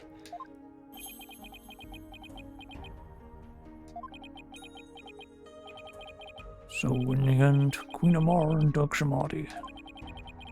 I suppose this means that they were unable to reconcile while he was still alive. I don't think the state of the kingdom or the incidents of the past would have allowed that. They were prisoners of their shared history, so to speak. Queen Amara, there's something I need to know.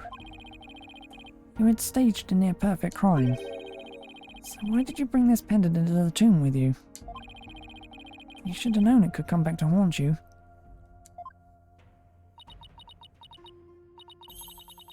I do not really understand it myself. I'd nearly been assassinated by my own husband. I could not bear any hatred towards him. I was unable to discard this, or part with it for even a short time. As with Dirk, I have never stopped loving my husband for the past 23 years. Mother. So she really believes it. That Dirk tried to assassinate her.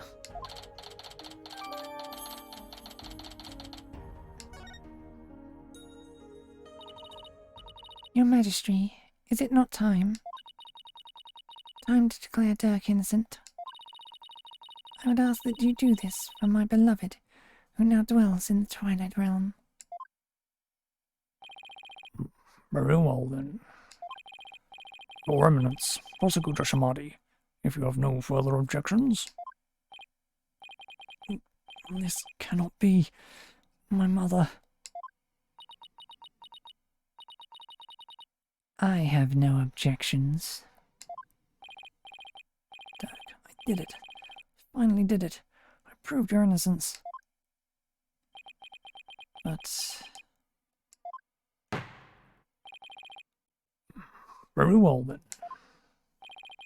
Being that Queen Amara yet lives, we can no longer charge the accused with an assassination that never came to fruition. As for the murder of Minister Inga, the truth has been laid bare for all to see.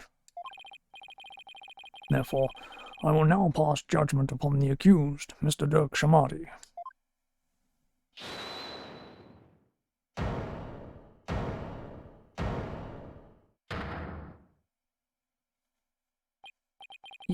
your benevolence?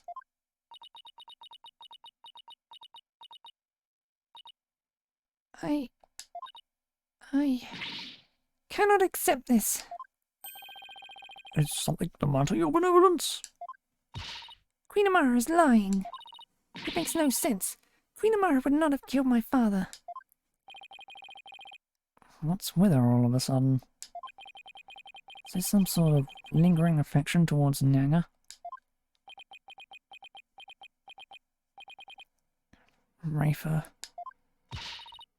Speak the truth, Queen Amara.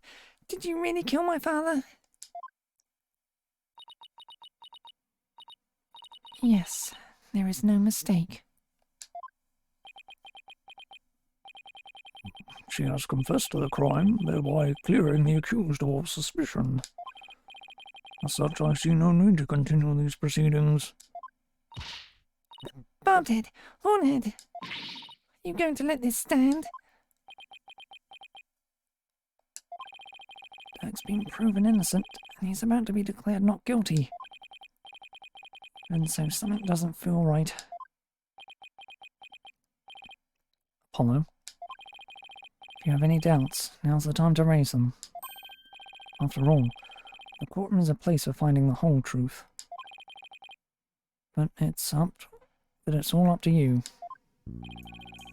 There's definitely things that don't quite add up. Does this mean that the whole truth hasn't been brought to light yet? Should I push to continue the trial? Yep. Your Majesty, I have a feeling we haven't discovered the whole truth. And the only way we'll ever find it is to continue this trial. Hornhead, Very well then. Will the defense please tell us this? What important fact about this case has yet to come to light? The motive. Queen Amara. There's something I still don't understand. What was your motive for killing Justice Minister Inga? that is a fair question, and one that I now shall now answer. It was for the future of this kingdom that I slew Inga Karain. To avert further tragedy, his death was an unfortunate necessity. Further tragedy? Over the past several years, Minister Inga has been rapidly expanding his power. He had established a secret police and was relentless in his pursuit of the insurgents. He even had the overwhelming support of the people, but still he was not satisfied. Hungry for more power, he began planning a coup d'etat. You mean his plot involving the Founder's Orb, which led to Maya Fei's abduction? Yes, Minister Inga planned to use the orb to gain access to great spiritual power, after which he would assassinate Garan and usurp the throne. His machinations were reminiscent of that terrible tragedy 23 years ago, and as one affected by that incident, Amara vowed to never allow a repeat of such events. Yes, and the Holy Mother delivered unto me the perfect opportunity to fulfill my vow.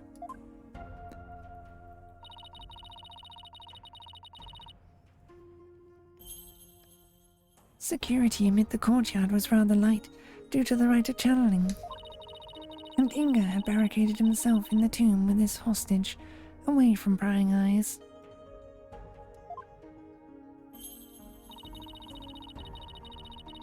I knew I would never again have such a perfect opportunity, so...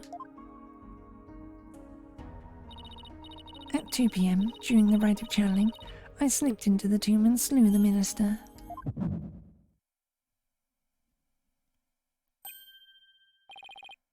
My bracelet. Apollo? Yep.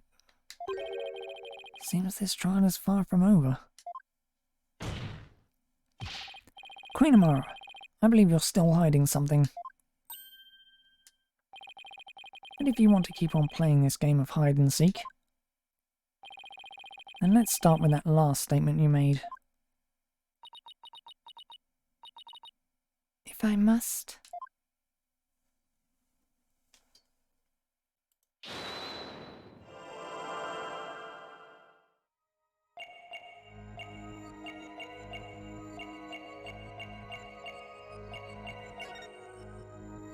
Alright. Gotcha!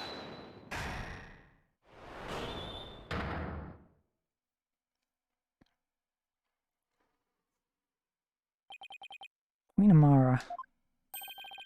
You're not very comfortable talking about the 2 o'clock ride of channeling, are you? I can tell because a finger on your left hand twitched almost imperceptibly when you did.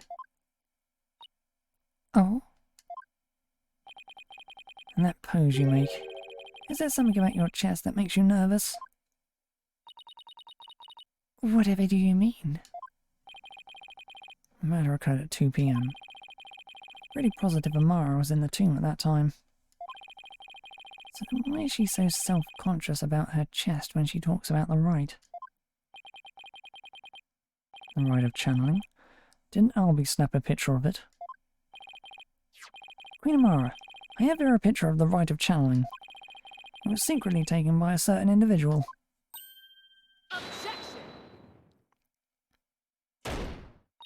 Such insolence. I would have the perpetrator's name at once. Sorry, no can do. You see, I just happened to find it on the ground, so... Do you take me for a fool? How about we discuss the photo's origin at a little later? Because right now... there's something much more pressing at hand. I believe this photo merits further examination. Just wish there was more to see in it than darkness and more darkness. You might be able to make out a few more details with some image adjustments. Let's ask Emma if she can help. Bailiff, please summon Detective Sky to the Hall of Justice.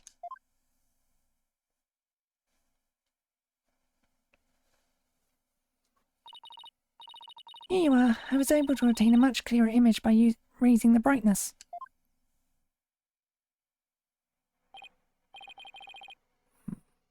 What's that right there? An injury? No, wait. I think it's a burn scar.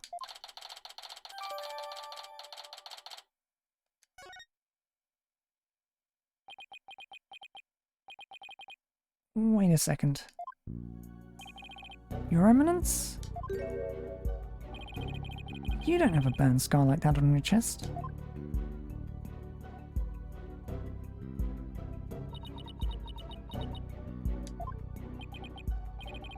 What's going on here? Listen, this photo isn't Queen Garan, then who is it?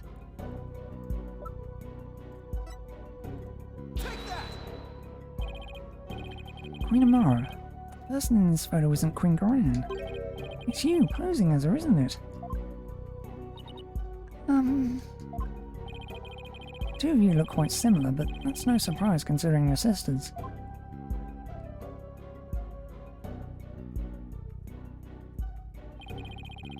Even the shape and position of your facial tattoos are almost exactly the same. And you are both capable of channeling spirits. Therefore, it would have been easy for you to impersonate Queen Garan.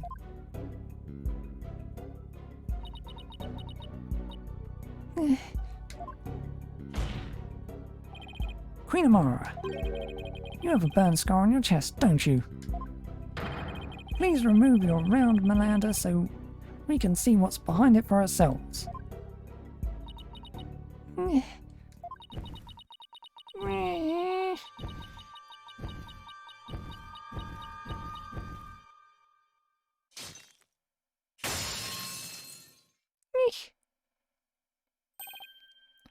Look!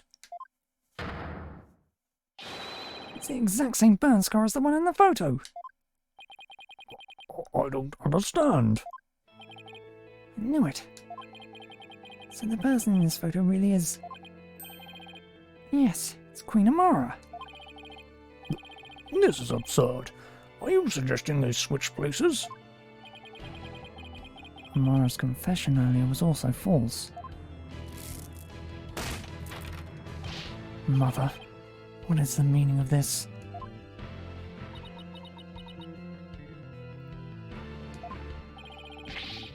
Don't you see? This changes everything. I know for a fact that this photo was taken at 2 p.m. The exact time the murder took place. But That would mean Queen Amara couldn't possibly have committed this crime. Exactly. She now has an ironclad alibi.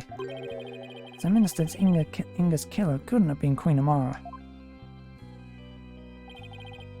I'm afraid I no longer follow defense.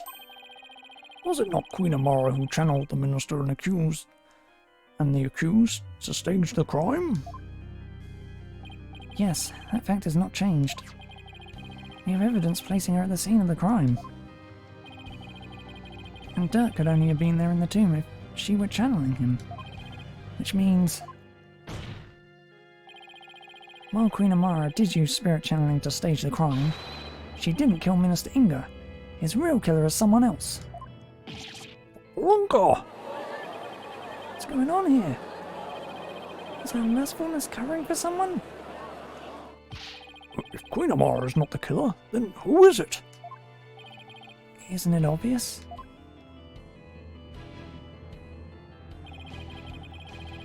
Why was this rite held in the first place if Queen Garan wasn't going to perform it? Who was behind the two sisters switching places and for what reason?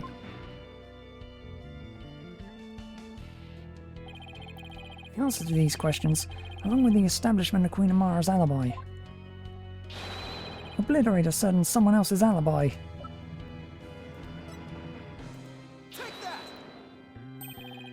Why, is this some kind of a joke? No, Your Majesty. I could never joke about something so grave. The only one who seemed to have a perfect alibi at the time of the murder was Her Eminence, Garan Sigatar Karain. Queen Amara, didn't your sister Queen Garan ask you to pose as her and perform the rite of channeling? And didn't she also have you drive Dirk's spirit from Miss Faye's body and then stage the crime to make it look like he was the minister's killer?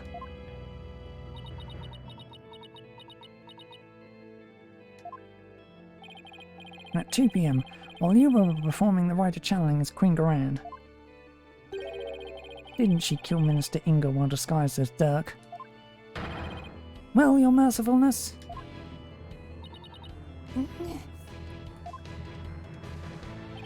It's no use trying to hide it any longer. You need to tell us the truth, now! Mother.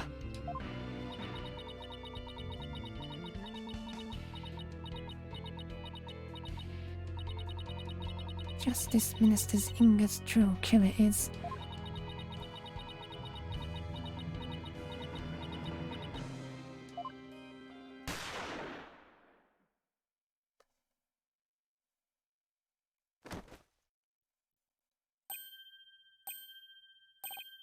Mother? No! I really did it! Your Eminence, my life is yours! Is he one of Garan's royal guards? Queen Amara! Bailiff, arrest that guardsman! Mother... Garan couldn't have... Could she? Someone call for an ambulance, quickly now!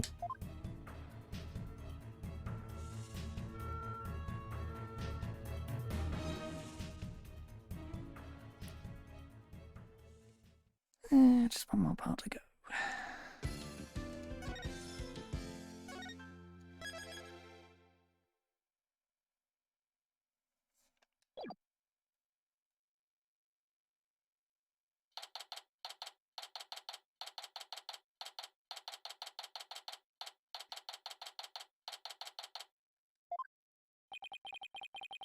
Lucky the ambulance made it in time. We've been forced into a recess for an hour while things get straightened out. Can't believe what just happened. Tell me about it. Do you think Garan put that guard up to it? She did, she's going to regret it.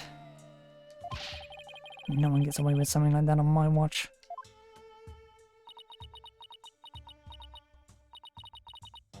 Oh, Queen Amara.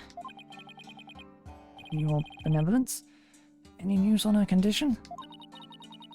She's undergoing surgery at the hospital as we speak. They're giving her a 50-50 chance of survival, though. Garan, justice will be served. Why? Why did this happen? Ugh, just as we were finally reunited.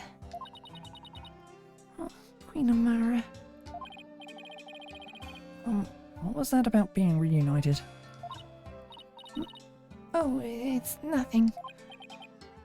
Right. How are you, Hornhead? Shamadi was your father in all but blood, after all.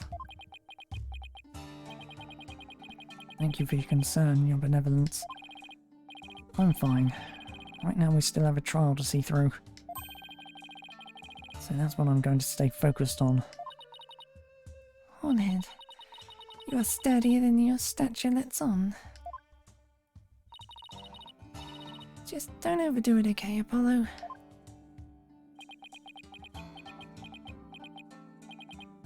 Duck. That was a real shocker, alright. Can't believe the dragon is dead. That's... Sorry, AJ. I was wondering, when Dirk disappeared after I freed him. That's because Amara turned back into herself, right? Yeah, I suppose so. I don't know if it was because Dirk's spirit willed it. It was a part of Garan or Amara's plan.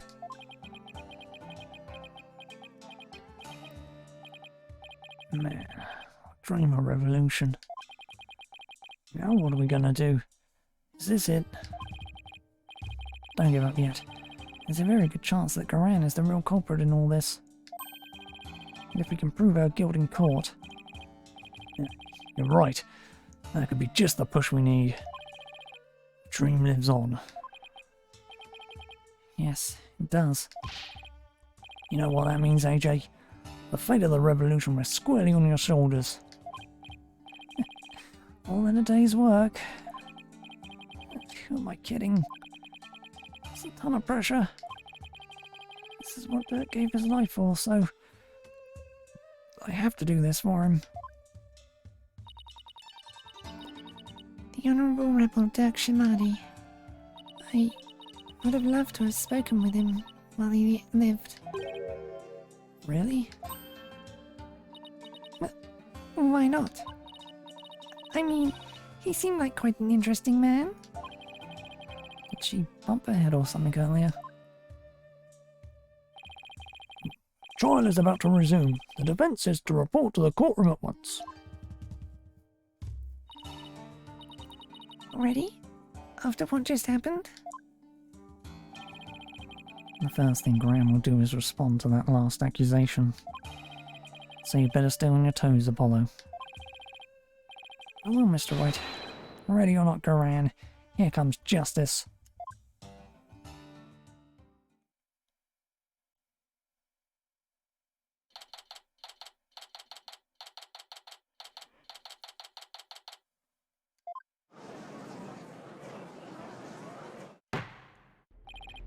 Now then, let us resume today's proceedings.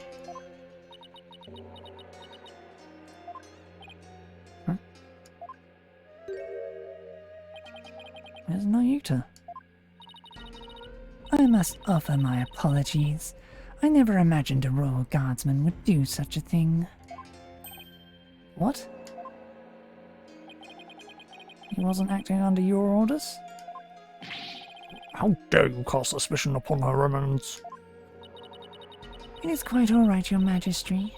Suspicion is only natural under such circumstances. But rest assured that he acted alone, for I knew nothing of his plans. I don't believe that for a second. Now then, your majesty, regarding the murder of my husband, Minister Inga, I would like to offer a new possibility. A new possibility, you say? Indeed, for during the break, the real killer confessed to me. What? Bailiff, call the witness to the stand. The real killer confessed what she got up her sleeve this time. I have a really bad feeling about this.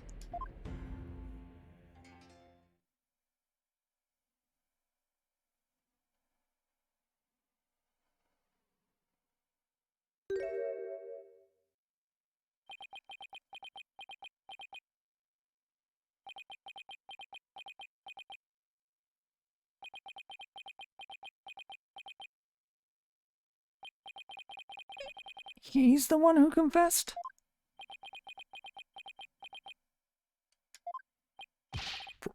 Prosecutor Shamari, you're the real killer. I questioned him during the recess, as I felt that Amara had been covering for someone. So it was that he finally confessed his crime to me. Mayuta, you didn't really do it, did you?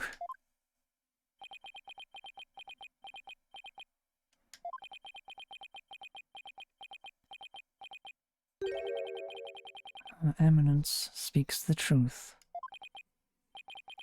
It was I who killed Justice Minister Inga.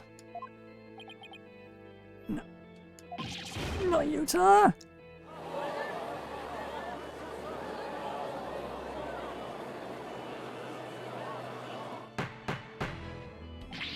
Peace.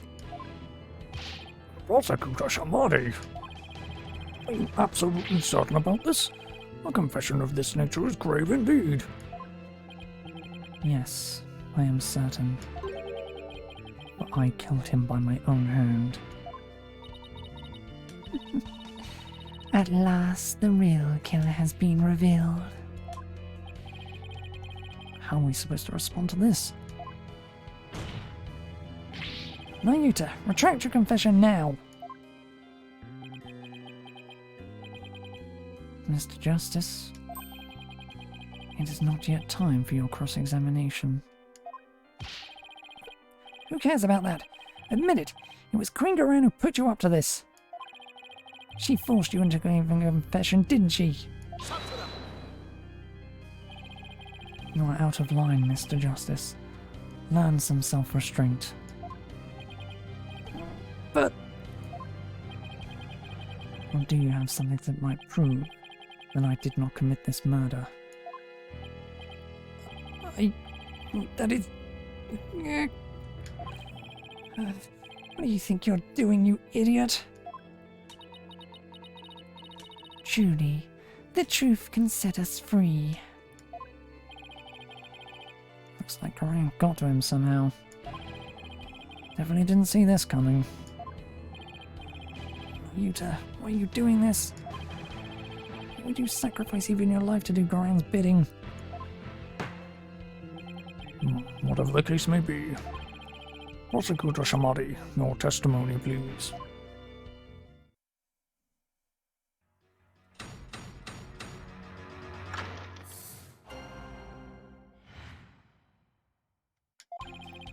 I could not remain silent while Her Eminence fell under suspicion for this crime. It was I who murdered Justice Minister Inga. He had to die for the future of Turin. I considered it divine judgment cast upon a fiend who sought to assassinate our monarch. My mother was simply covering for me. I am ashamed I let her go so far for my sake.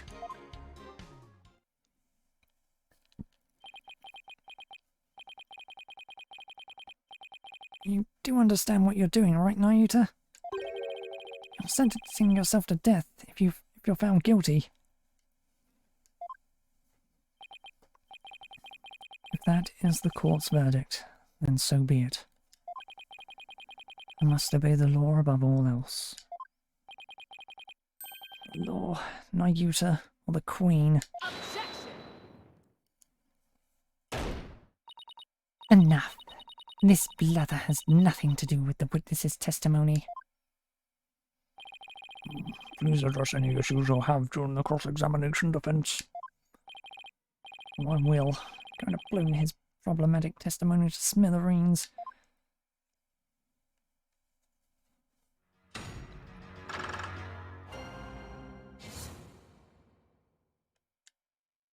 Get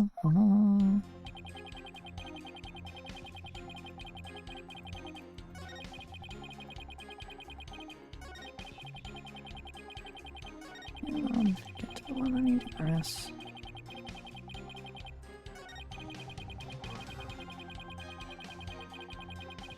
Hold it! So you killed Minister Inga and Queen Amara staged the crime? Is that how it went? Precisely. My mother is as clever as she is kind. She sought to conceal my crime by taking all of the guilt upon herself. Yet another lie. I need to poke a hole in this testimony, but how? Mayuta, could it be that you...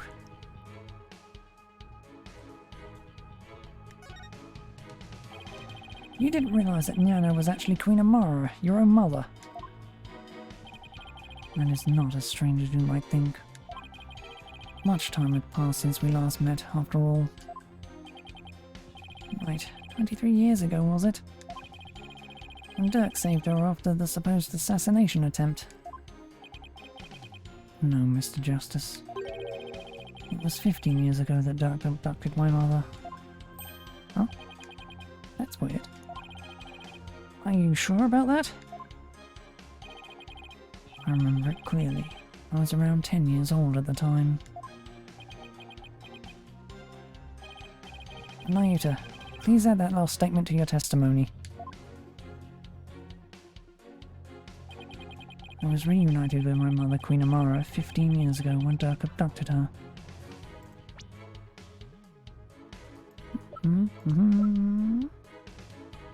Objection!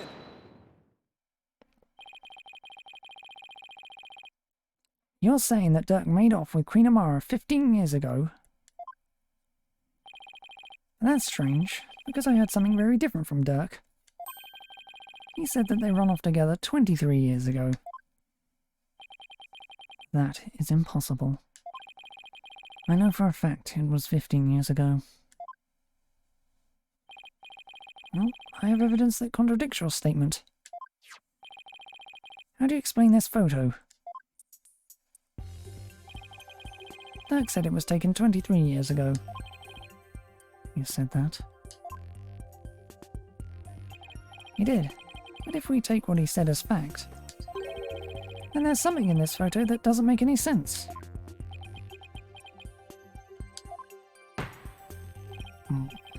This isn't making any sense to me, so I suppose I should ask.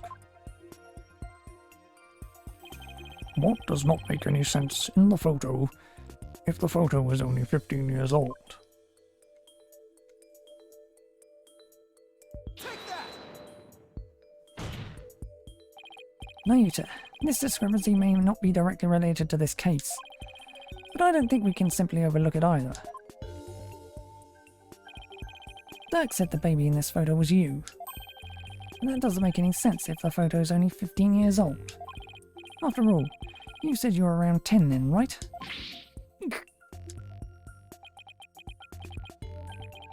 It's definitely sweating bullets over there.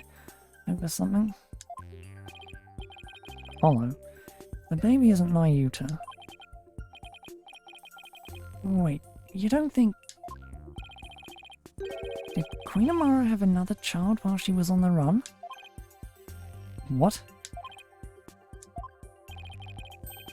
And just, what if that child were being held hostage? Mayuta, is that why you obey Queen Goran's every command? You presume too much. Yeah, that's why Queen Amara was trying to take up the rap as well. Take this other child. Child born 15 years ago. It would have to be someone who's around 14 or 15 years old now. This is just a guess. And I believe I know someone who fits the bill. This also explains their strange behaviour. This is the child who was born to Dirk and Queen Amara 15 years ago.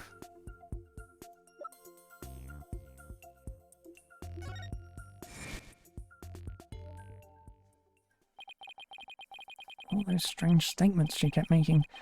Now they all make sense.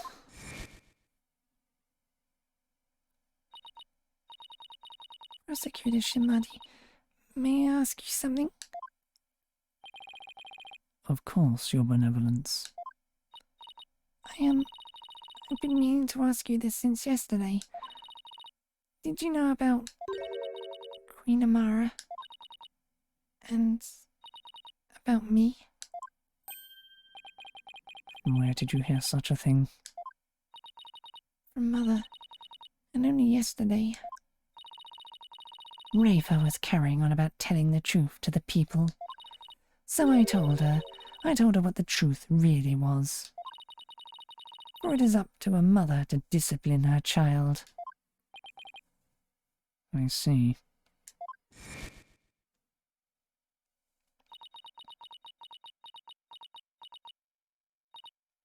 I cannot accept this. Something the matter, Your Benevolence? Queen Amara is lying. It makes no sense. Queen Amara would not have killed my father.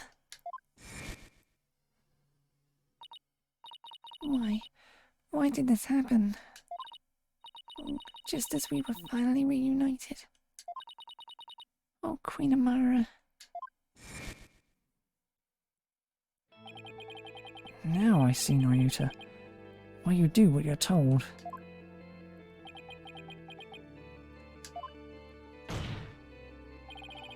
The other child born to Dirk and Queen Amara was... Mr. Justice, I believe I know what you're about to say, but I cannot allow you to name an innocent soul as the child of terrible sinners. Thought you might try to stop me. After all, simply revealing this information endangers who you've been trying to protect. I think this should make it clear what I'm talking about. This is the clink in your armour, a reason why you fear for your sibling's reputation.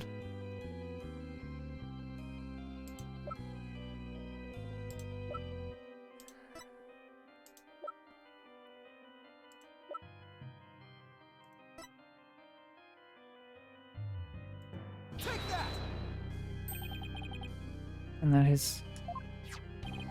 file full of information that Dirk collected on what happened 23 years ago. One particular note right now is what's written here. The sins of the father are visited upon his children. This deeply held idea is why you were expelled from the royal family. Which means it wouldn't bode well for your sibling either, if she were revealed to be Dirk's daughter.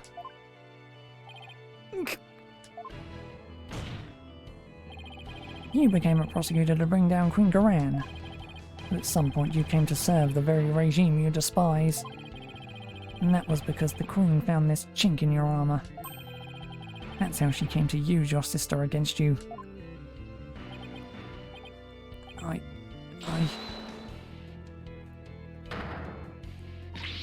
Nayuta, have you been keeping this secret all this time? Have you been trying to protect me? You are an innocent party to all this. I live only to safeguard the law and serve the country and Queen from which it flows. One such as you, who is destined to ascend to the throne, need not fret over one such as I. No, I cannot accept that. What you say is... it's malarkey. Don't you even care what happens to you? Before country, Queen, law, and everyone's future, my personal feelings are of no consequence. That is why I resigned myself to my fate.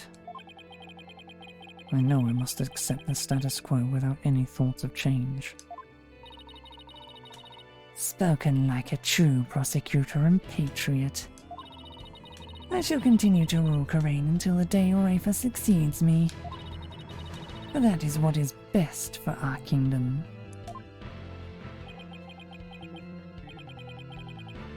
I know, Your Eminence. Yours is no small sacrifice. But I promise you this, in exchange for your life, the child shall remain safe, and the kingdom shall prosper. That is all I can ask for with my meagre existence. Ryuta, is this really the new you? Resigning yourself to the will of another and killing any hope you held for the future? No. The Ryuta I know would never let himself be turned into this.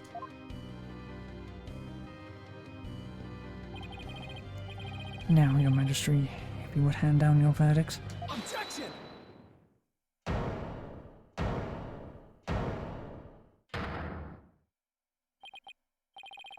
You can say you're simply accepting your fate, Ryuta, but I know that deep down there is still hope in your heart. Oh, Holy Mother, preserve me. It's the kind of hope that preserves through the most desperate of times.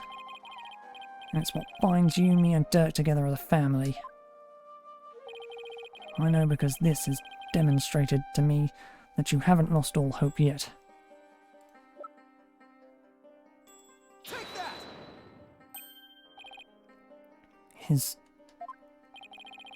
When you interrogated Dirk, you confiscated all of his possessions as potential evidence.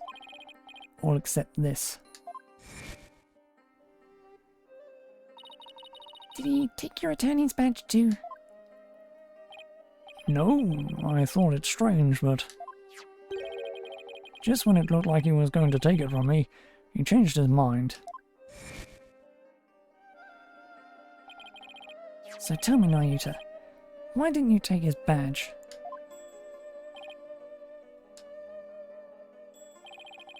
You couldn't bear to take it from him, could you? And I know why. It's because this badge means something special to us. Hey Dirk, why do you still wear your badge? You're not a lawyer anymore, right? This badge is my heart and soul, son. I'll never stop trying to realize my dream, not until my very last breath.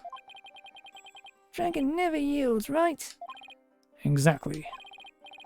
Ryuta, Apollo, I vow to restore Karain's legal system to its rightful state one day. I want to pass on to you a world where you can live free from fear of tyranny. You may say you've given up. That's not how it really is it? You never gave up, and you never will, because you still believe that all of the wrongs will be righted someday, don't you?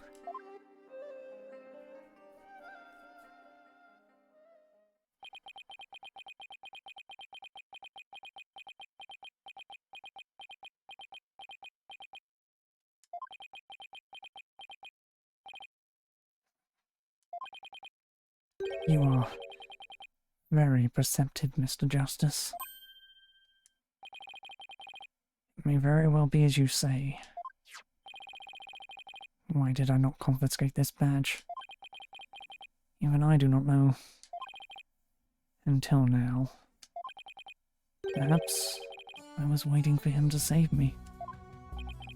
Save you?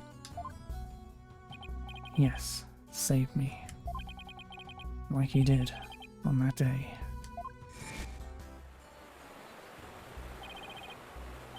Ryuta! Apollo! Hold on, I'm coming!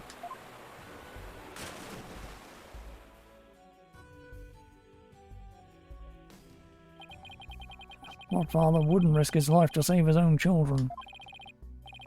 Ryuta, Apollo, don't you ever hesitate to call when you need me, understand? Someday, you would come and free our family from the chains of the past. Perhaps deep down, that is what I believed. I believed in Dirk, our father. Ryuta, I know you, however, was but a dream. And now that dream has died. Murdered along with Dirk. So now as the eldest, the responsibility falls squarely onto me. No matter the cost, I must protect her. Please try to understand, Apollo. Understand why I shall bear all this sin. It is the only way. But Such insolence! You have wasted more than enough of my time, lawyer. Do you not see the fulfillment of your desperate floundering, the immutability of his duty? It is time to accept defeat.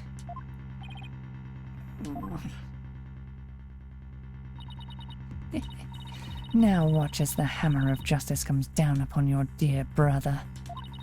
Your Majesty, the verdict, if you will. Yes, Your Eminence. Objection! wait a second. What do I do? Does the defense wish to raise an objection? There's got to be some way to save Nayuta. Apollo. It all goes back to that incident 23 years ago. It's branded in the son of a criminal. So if we could once and for all prove that Dirk didn't try to assassinate Amara... Right. Nayuta and Rafa's father would no longer be viewed as a criminal. I thought there wasn't any evidence left. Because it was all destroyed in the fire. Dirk investigated the matter for years but never managed to learn anything new. Really? Nothing at all? Could an exceptional lawyer like Dirk try that long and really uncover nothing at all? He had over 2 decades, Apollo. Huh? That's right. Doubt Dirk would have gone to his grave without discovering something new. He must have secretly planted something to topple Graham with somewhere. Take another look at the evidence. You just might find what we need to break out of this situation within there. Got it. If the defense is done stalling for time, I shall now render my verdict. No, wait. About the assassination attempt 23 years ago. The defense has some new information it would like to share. You do? While we had intended to deliberate that case in the course of this trial. Dirk, did you leave something behind for me? Is there some connection I'm missing here? Very well then. What is the source of your new information about the case from 23 years ago?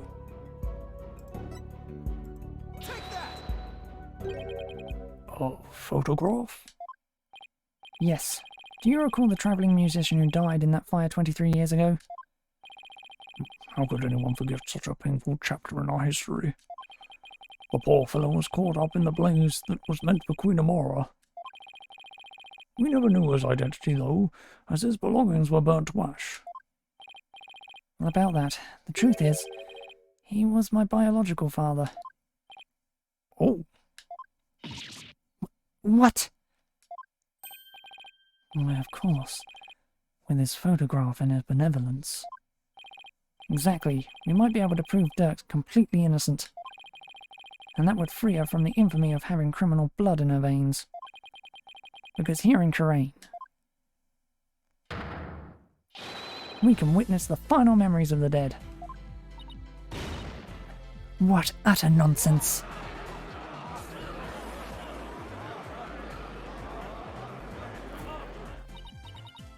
There was no evidence left in the wake of that blaze. That's what you think. But Dirk went to the ends of the earth to bring this little souvenir back for us. He did. Yep. And boy is it the best piece of evidence ever. He knew that with it, we'd finally be able to conclusively settle the matter here in court. And save his children. Your Majesty, the defense requests that we hold a divination seance for this new victim.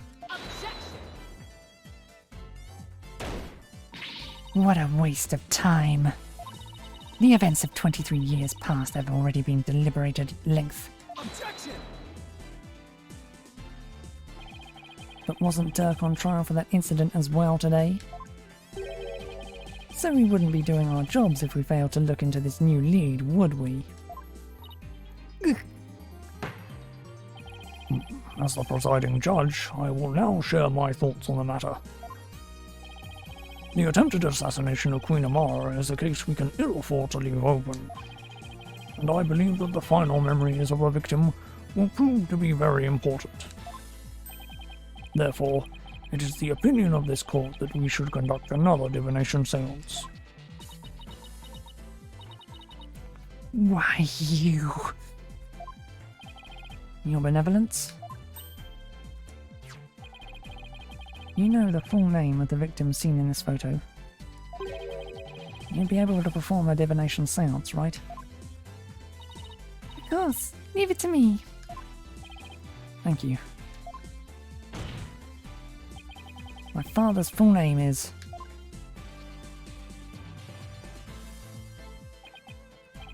Jove Justice. All right.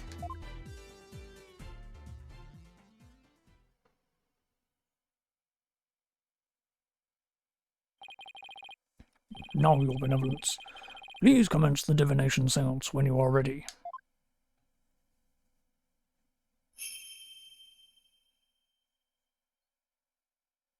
O Holy Mother, we hold this divination seance in your name. Let the eyes of everyone here be clear, and our ears be unstopped.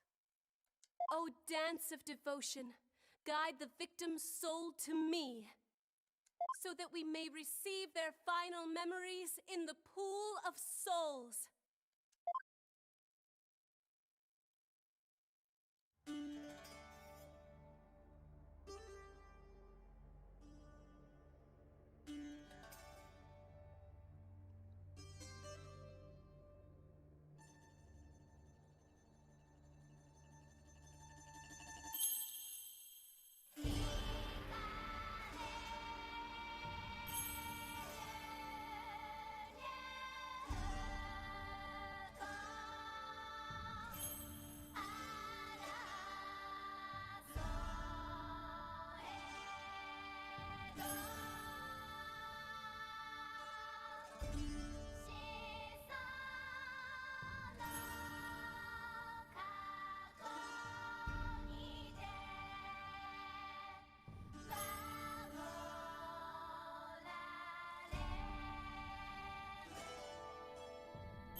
The spirit of the victim has granted us a window into his final moments.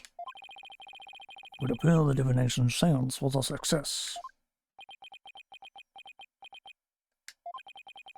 So those were my father's final moments. That baby we saw must have been you, Apollo. I will now decipher the experience of the deceased. Are you ready, Hornhead? Yes, please proceed.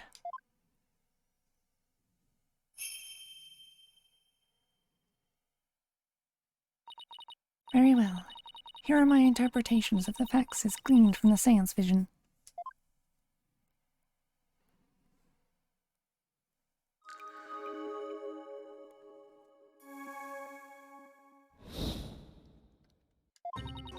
Someone attempted to assassinate Queen Amara by setting her residence ablaze.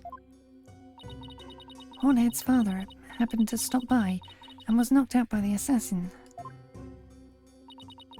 Dirk's fingerprints were discovered on the lighter found at the scene of the crime. That is how he was determined to be the assassin. Hornhead's father tried to save his son, but sadly he perished in the attempt. That is everything that the deceased experienced in his final moments. My father's final memories. Right here for everyone to see, but... can any of them unlock the truth behind what happened 23 years ago?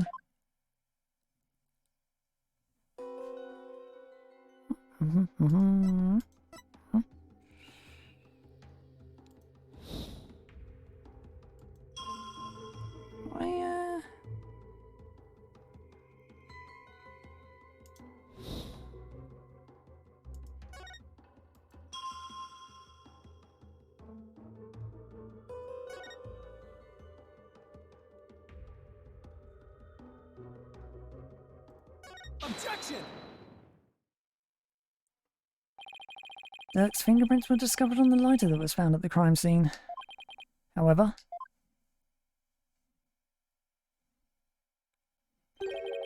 the hand holding the lighter in the seance vision appears to be gloved.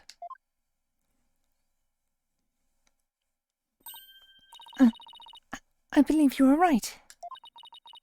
What could this mean? Calls into question whether the hand in the vision really was Dirk's. Only we could make out the detail a little better. Very well. I will attempt to focus a bit more on what the deceased saw. Perhaps that will help refine the seance vision.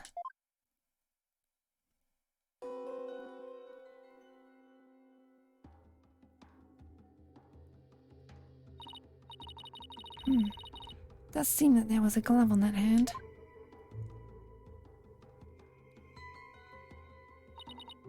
Still, what significance could that have? Means that Dirk's fingerprints got on the lighter at some other time. Somebody could have even put them there after the fire.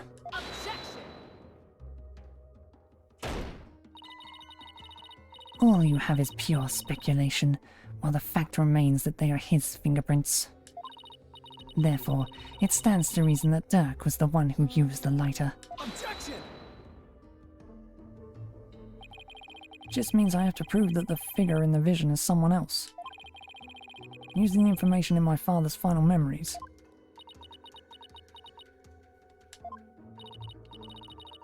Either way, it seems that I must revise my insights.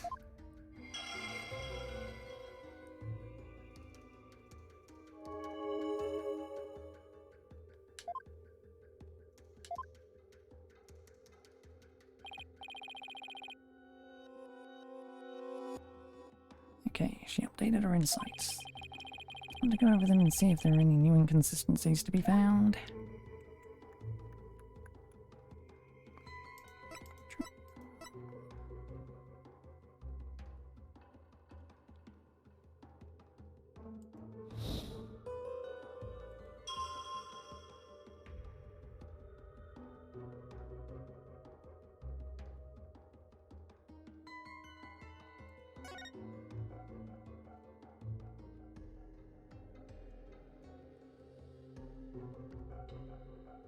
That'd be enough to... Objection!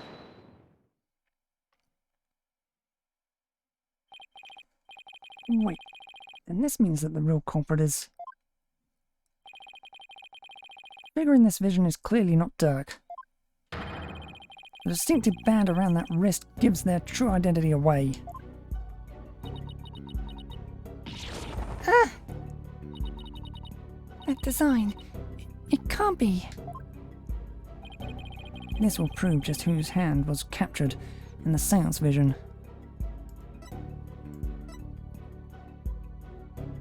Take that! That photo. So you do believe the culprit to be... Justice Minister Inga had cuffs with the exact same pattern on them. You're referring to the cuffs of justice, correct? Yes, I hear they're a traditional part of a Kurinese justice minister's attire. But what does this tell us? Tells us that the figure in the vision is none other than Kurinese's late Minister of Justice, Inga Karkul Kurain. No. Not my father. So he plotted the assassination of the former queen as well as the current one. Justice Minister Inga. And Dirk's innocent on both charges. Iron Dragons, they've been right all along.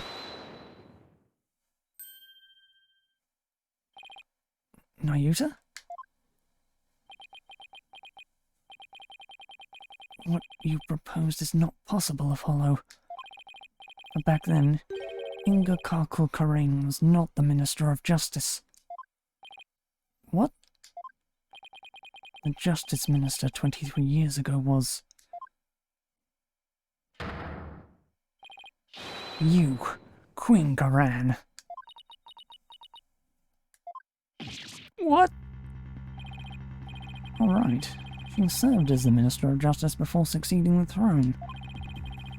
I guess she also prosecuted the assassination attempt 23 years ago as one.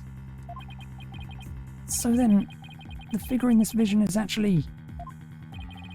Your Eminence, it's you, isn't it? Look, this is madness. Why would Her Eminence do such a thing? Because she would ascend to the throne. She wanted to usurp the throne from her sister Amara. That's why she tried to assassinate her.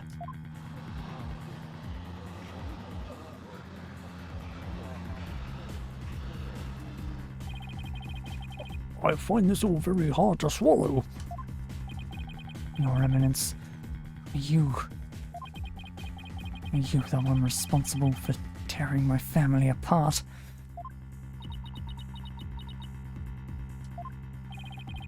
Was it you who killed my father? Well, Your Eminence, I'm asking you a question. Such insolence!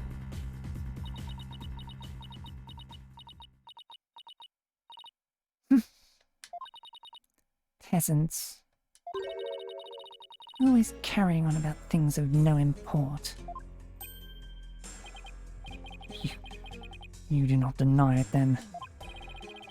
You can see the truth and use me for your own designs. Oh, Nayuta, spare me your feeble-minded line of questioning.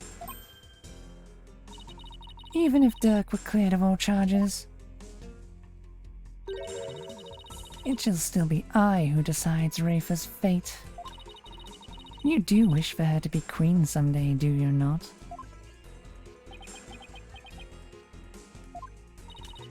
Remember? The child lives only by my good graces. Now, kneel before me and fulfill your end of the bargain by offering me your head.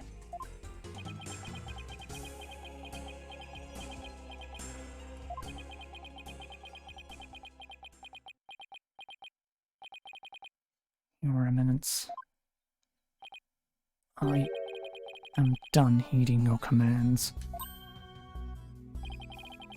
Even as you used my sister against me, I still believed you. I believed that protecting your secret was in the best interest of this kingdom. But you have been deceiving me all the while. Nayuta! Nayuta, you dare defy me? Your Eminence, I can turn the other cheek no more. Therefore, I hereby retract my confession in the murder of Justice Minister Inga. Retract, you say?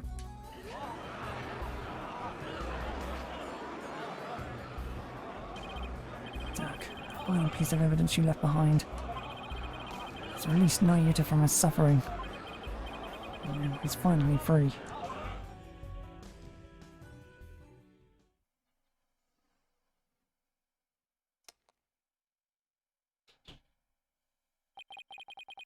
In all this time, not once did I reflect on my own conduct, for I had believed all was fate. Lost in my own sense of resignation, I was unable to wake from my despair. And you, Apollo, you have awakened me with your demonstration of our Father's creed.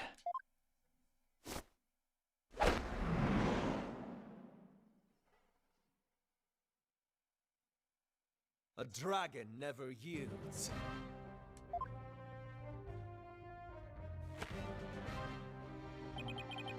I will carry on Dirk's legacy and fulfill his dream. Hear me, Gran. I will cast you down from your bloody throne. Long live the revolution!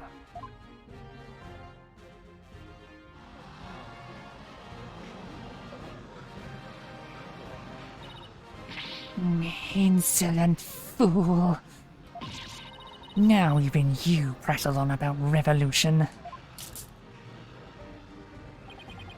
Would you look at that?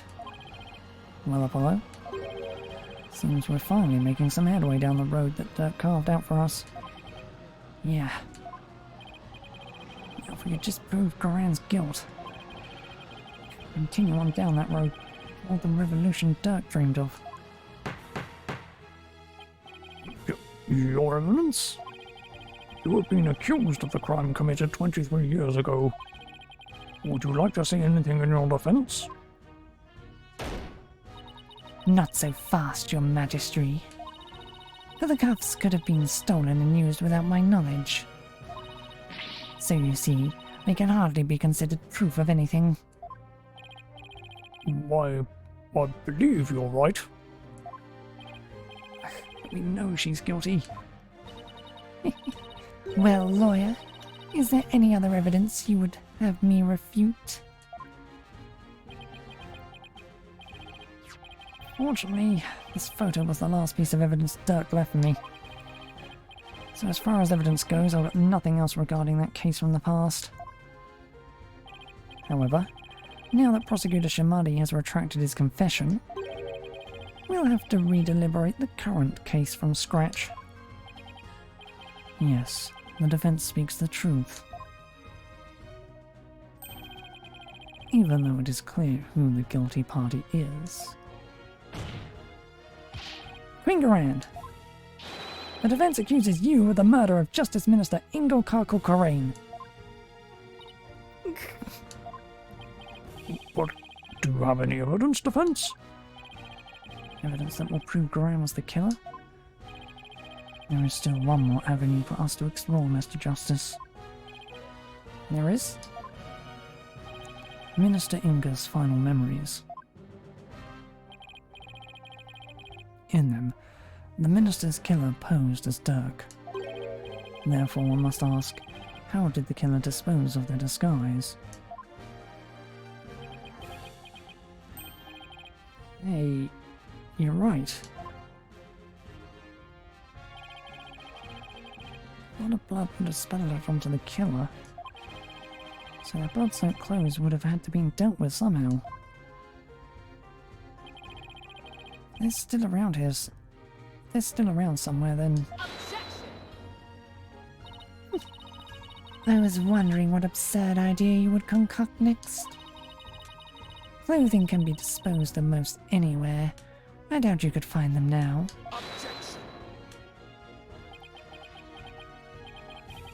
Then you don't know us very well. Your benevolence? Yes, On the day of your father's murder, you had been watching the courtyard from 2 p.m. Now, during that time, you saw Queen Garan, did you not? yes, I did. I saw my mother entering the palace from the courtyard.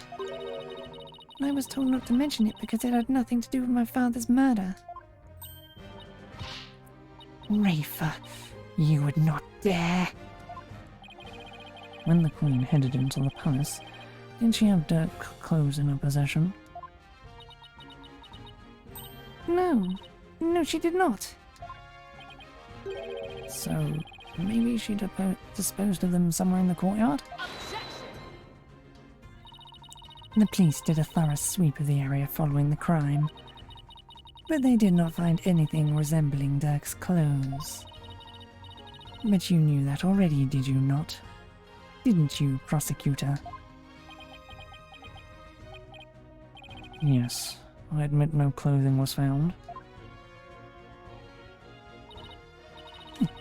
So you admit that you were merely speculating, chasing phantoms and delusions of evidence that never existed.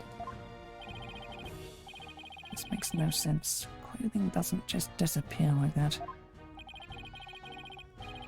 If Gran wasn't carrying any clothes, she must have gotten rid of them somewhere. Somewhere where she thought they'd never be found. They'd never be found, huh? I believe Dirk's clothes were hidden here.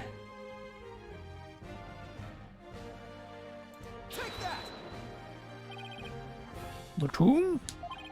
You believe the clothing was hidden there? Yes, it's the only place it can be. Very well. Where in the tomb do you believe the clothes were hidden?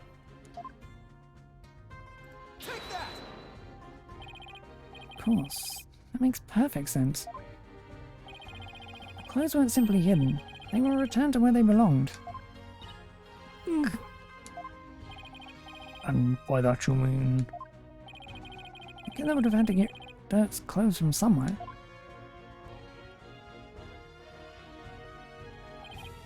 Luckily, they were right there.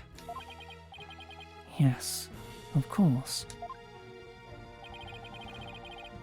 At the time of the minister's murder, Dirk's body was already in the sarcophagus. So the killers could have simply borrowed his clothes. Right. Before the minister entered the tomb, the killer put on Dirk's clothes, and then hid beneath the curtain above the sarcophagus. And after the minister was killed, Dirk's clothes were returned to his body. So what? This is still all speculation. We know not whether those clothes were actually used in the murder. Therefore, you cannot prove that they are somehow connected to this case. Objection! That's where you're wrong, and I believe you already knew that. These clothes were definitely used during the minister's murder because of this.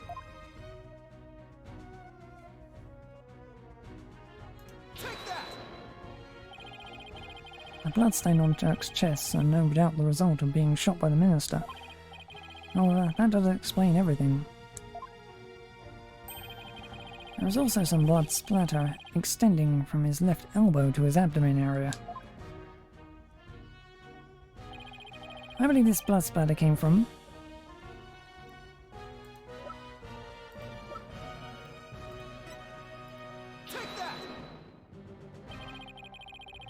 The killer wore these clothes during the murder, and the blood splatter must have come from Minister Inga. I thought it was all Dirk's, but that makes sense. Only one way to be sure though, let's get those stains analysed right away. Indeed, this may be the conclusive evidence we need to prove the Queen's guilt. You cannot prove it was I who hid those clothes. They could very well have been hidden by a third party. Could they really? I'd say the possibility of someone other than Garan hiding the clothes.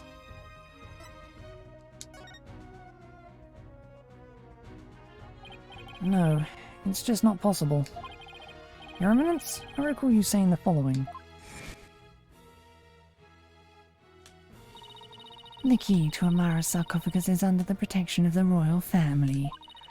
My husband and I are the only ones who could open it. Therefore, it would be impossible for some knave to open it.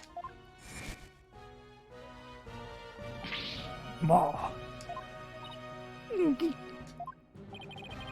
That was your own testimony, word for word. Why, you insolent! Admit it. Only you could have hidden Dirk's clothes after they were used in the murder.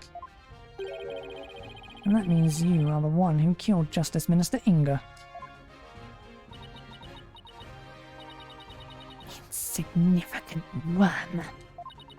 You dare accuse me, the ruler of Karain? Do not think for one moment that such impudence will be tolerated. I'm afraid such arguments are invalid here in this sacred hall, Your Eminence. Because even monarchs aren't above the law.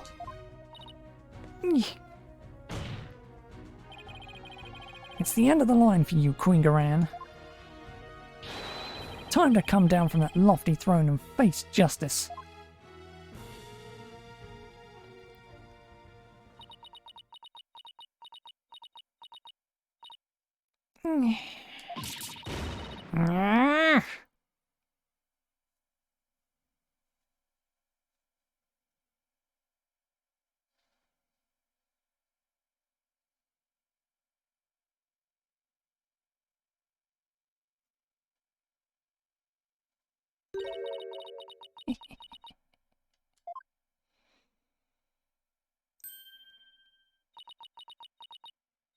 Me face justice?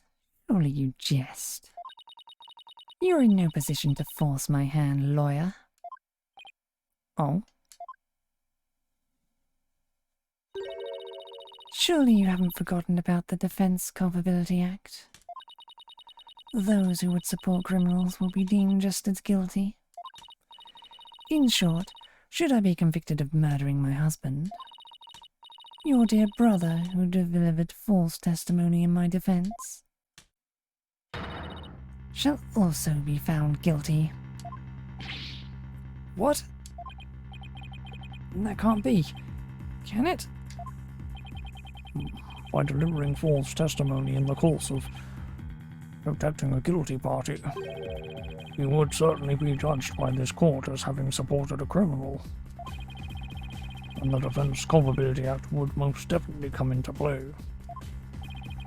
But law is so broad that anyone could be convicted under it.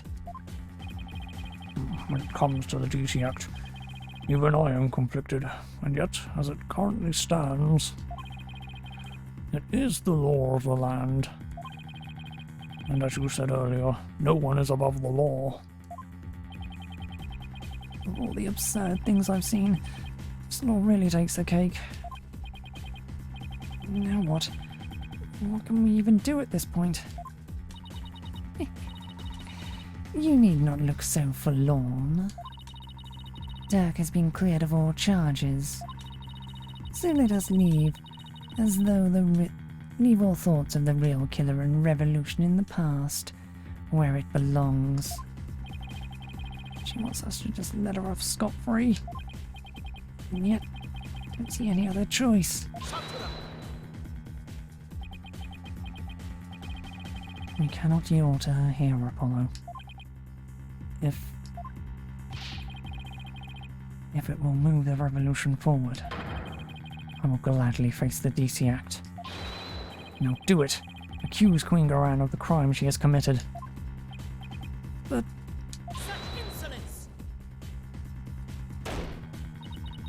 What you speak of is not revolution. Our kingdom will not function without its sovereign. And Rafa cannot ascend to the throne, for she is as yet incapable of channeling spirits. Thus to accuse me is to wish destruction upon our fair kingdom, you terrorist. Terrorist? If you would still insist on accusing me, then as ruling sovereign of Karain, I proclaim the following.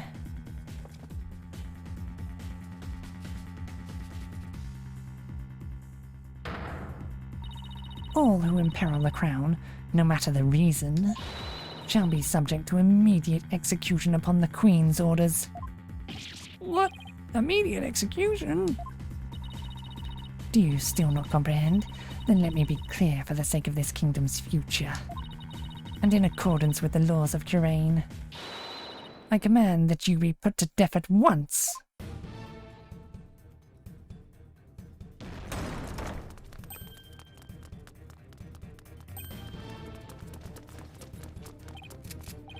What the?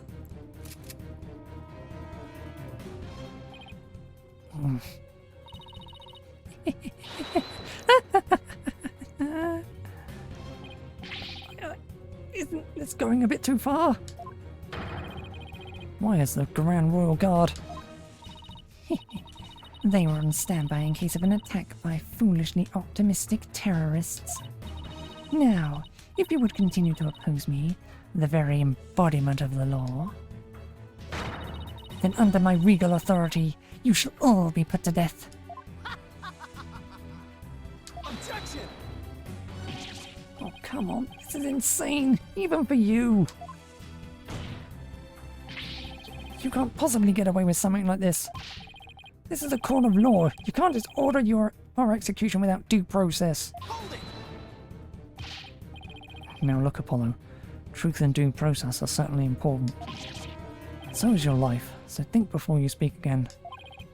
But...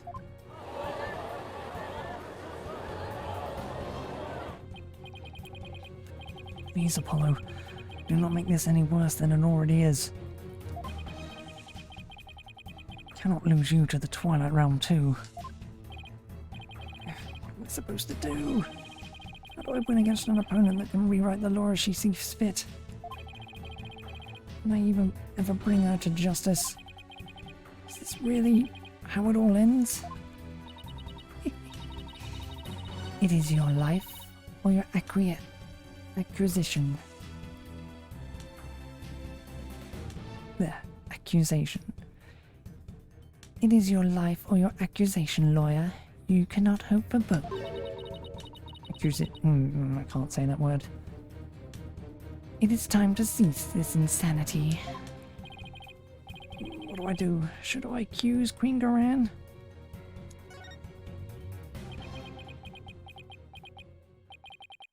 I know what I have to do. Mr. Wright, you know that saying you're constantly reminding me of the of? The worst of times are when lawyers have to force their biggest smiles. You never fail to surprise me, Apollo. Nayuta, you know that creed we've known ever since we were kids? A dragon never yields. Apollo. They are not merely words. They're what's carried us this far. So now it's time to honor these words and the memories of the ones who gave them to us. Couldn't agree with you more, Apollo. Those words are more important to me than you know. If there's any time to remember them, it's now. It would seem, Apollo, that not one, but two auspicious creatures dwell deep within you. A fierce dragon and a virtuous phoenix that shall scatter the clouds hiding the heavens. I shall join you in your death-defying bluff.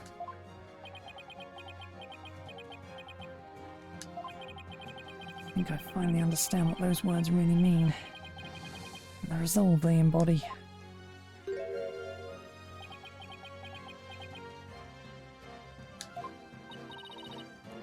Are you smiling, even in the face of certain doom? Is there no end to your defiance? Fortunately for you, no. I won't let fear, or even the law, force me to abandon the pursuit of truth. Because there is another saying in my country, the truth will set you free. Indeed, that is precisely what Dirk sought to do through this trial. He wished for us to break free from a certain despicable spiders immobilizing silk threads. We won't be intimidated by unjust laws or give in to fear. Abandoning the truth like that is just not a part of my playbook. There is only one path before us, Revolution. The time to make Dirk's dream a reality is upon us. Your Eminence, if you are the law here in Karain, then your very existence is wrong. Does your desperate bleating know no end? No, it's a bit late to ask, but what's the plan? Iran is going to execute us on the spot under the Defense Culpability Act. And the law itself derives its power from the authority of the Crown. And there's only one thing to do. We need to dethrone her. Right here, right now. Alright, but how? It's not like we have a lot of time to come up with a way to do it either. I doubt she'll allow us to perform another cross-examination while we think. Don't worry, I'll come up with something. You'll be fine. Can't give up. Not now. You have to keep on fighting to the end. Can't allow those broken trials to go on. It's time to make things right.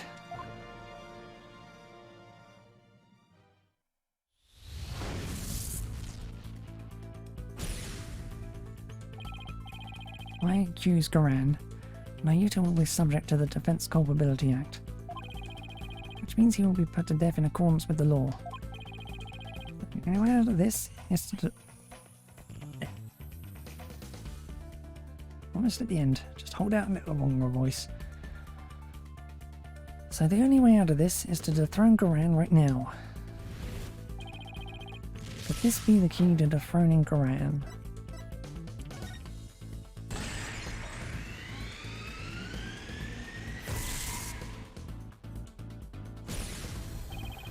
Dirk was convinced that the orb is the key to the revolution and Karain's future. In light of Garan's obsession with the orb, it makes a large amount of sense. She probably doesn't want anyone using it to gain spiritual powers and rights to the throne. Igna definitely tried to do just that, but that's where it starts to fall apart. Igna couldn't have channeled the Founder even after abducting Miss Faye. After all, he didn't know the Founder's name.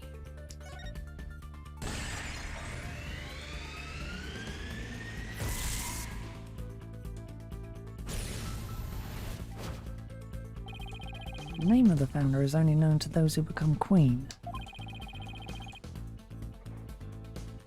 That means the only people who currently know her name are Garan and Amara. So even if someone else had the orb, they wouldn't be able to channel the Founder. So that begs the question, why is Garan so fixated on the orb? Okay, let's not overthink this. Garan is obsessed with the orb because... she can't channel spirits.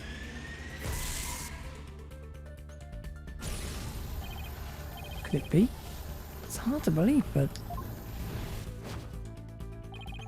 she wants spiritual power. Does that mean Garan can't channel spirits? That would explain why she had Amara performing the rite of channeling. Is that why she let Amara live? Stand in for her when the time came to channel spirits? So, Garan can't channel spirits. She'd have no claim to the throne.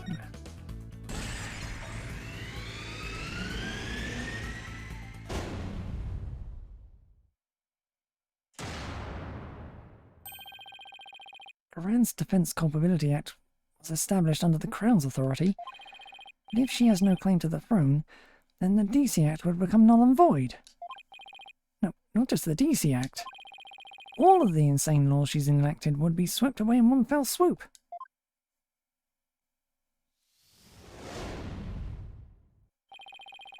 You claim the authority of the Crown? You, of all people? That's a good one. Have you truly lost it, lawyer? Indeed. I would have the defense explain himself at once. It's easy, your majesty. Why is Queen Garan so obsessed with the Founder's Orb? Why did she let Queen Amara live? And why was she having her mercifulness perform the rite of channeling in her place? The answer to these three questions point to a single conclusion. A fact that will shake this kingdom to its very core. I still do not follow, Apollo. Your Eminence, I have just one question for you, and please be honest. You can't actually channel spirits, can you? What? You believe the Queen is not capable of communing with the dead? The defense will explain himself at once. In Karain, the ability to channel spirits is an absolute requirement for a would-be queen. But Your Eminence, if you were incapable of doing that, then you'd have no claim to the throne. Not only that, but every law you've passed would be rendered null and void.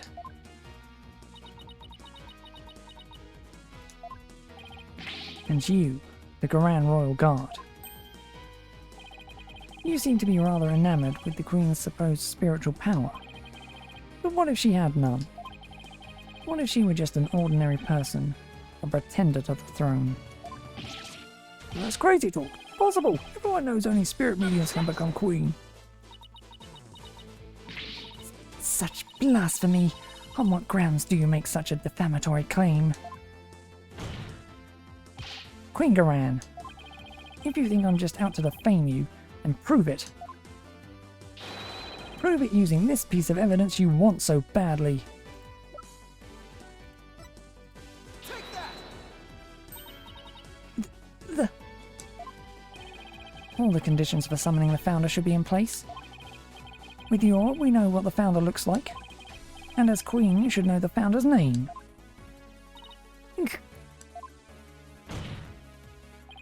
Now, if you would, Your Eminence, please show us the great spiritual power you bear as Grand Priestess of Karain. Oh, to witness Her Eminence's great power with our own eyes. The Holy Mother will appear before us. Oh, great miracle of miracles! Praise be, Your Eminence. May your mighty spiritual power show us the way.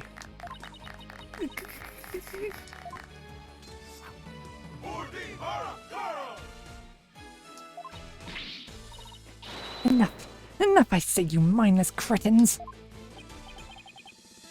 Your Eminence? Can it be that you cannot? No, I want a lawyer. Summon one at once. Objection! Aren't you forgetting something? There aren't any lawyers left in Karain. You can thank your Defense Culpability Act for that.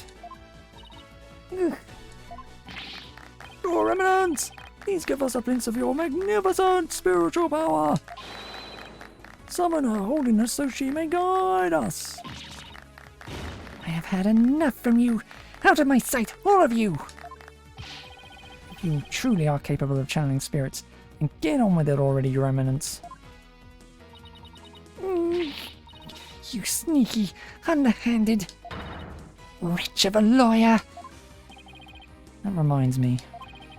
You said something to this effect earlier. It is time to cease this insanity. Don't you feel stupid for saying that now? Indeed, of all the things she has said, I can think of nothing more ludicrous. Apollo, teach this deceitful, putrid queen a lesson she won't soon forget. Gladly, because it really is time to cease this insanity.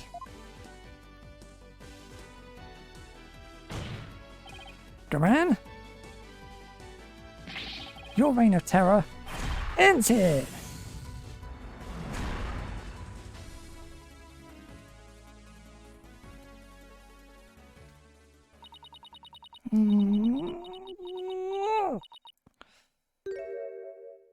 Very well. Demonstrating my facility as a spirit medium. Behold, the magnificent power to commune with the dead. Oh, Your Eminence!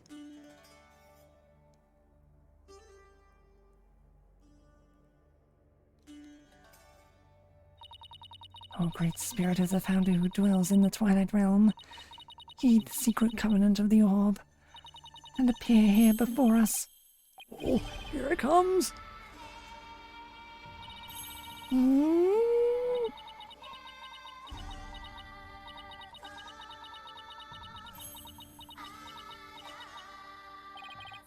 What's wrong? You're not feeling well? Ah! Ah! O spirit of the founder, grace us with you. The time is now, I beseech you. Appear before us. Hear my call. Founder, please. Ah! Ah!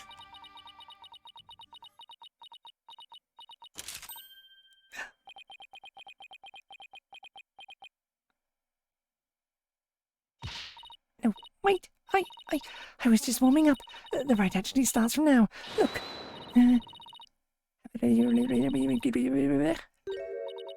Oh, holy mother.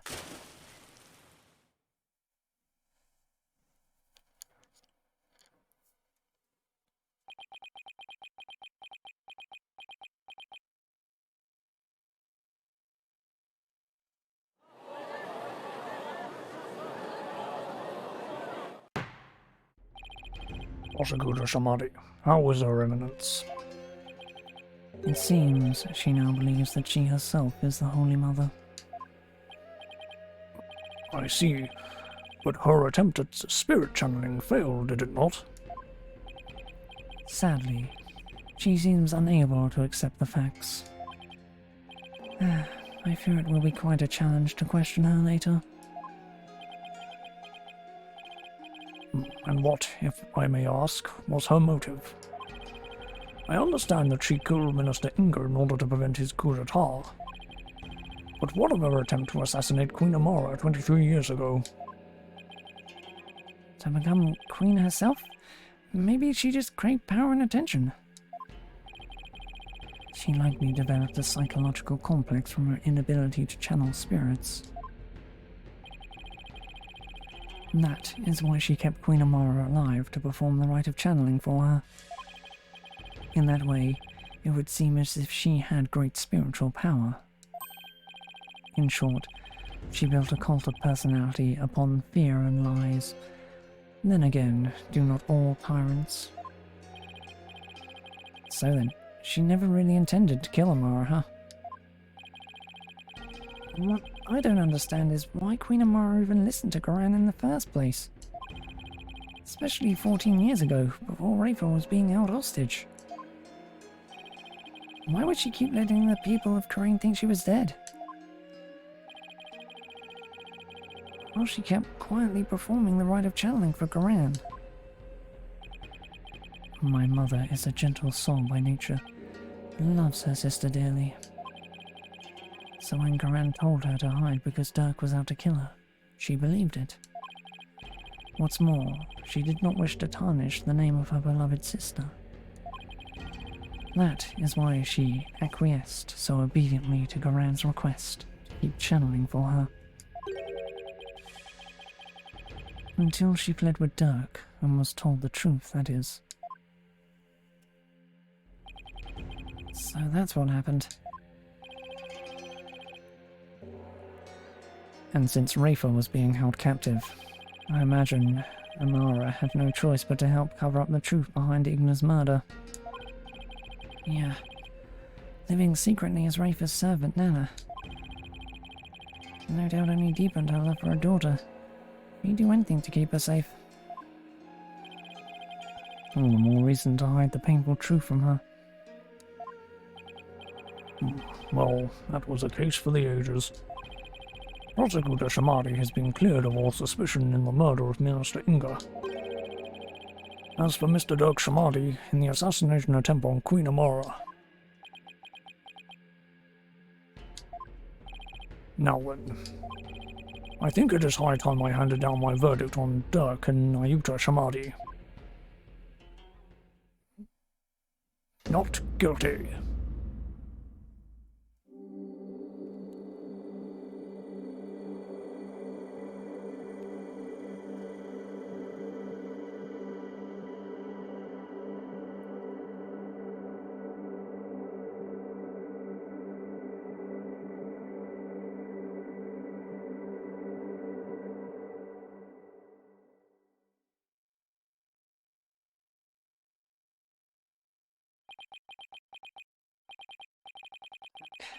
I hope you're watching. I proved your innocence. Nayuta's smiling again. And that revolution you've always dreamed of, it's finally happening. With this, may I finally say, this court is adjourned.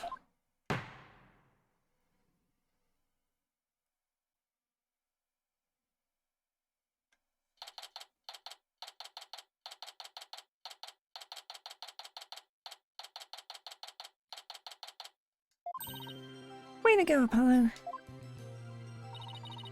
I was on the edge of my seat with when those guards stormed the courtroom. It was a shocker, alright. Can't imagine anything like that happening back home. No, Wright. I was ready to go on down there and teach them a lesson myself. Really? I was barely able to hold her back. Hold me back. You're about to go ballistic after a while there, Athena. Yeah, well, I was thinking about helping you smack a few of them down, to be honest.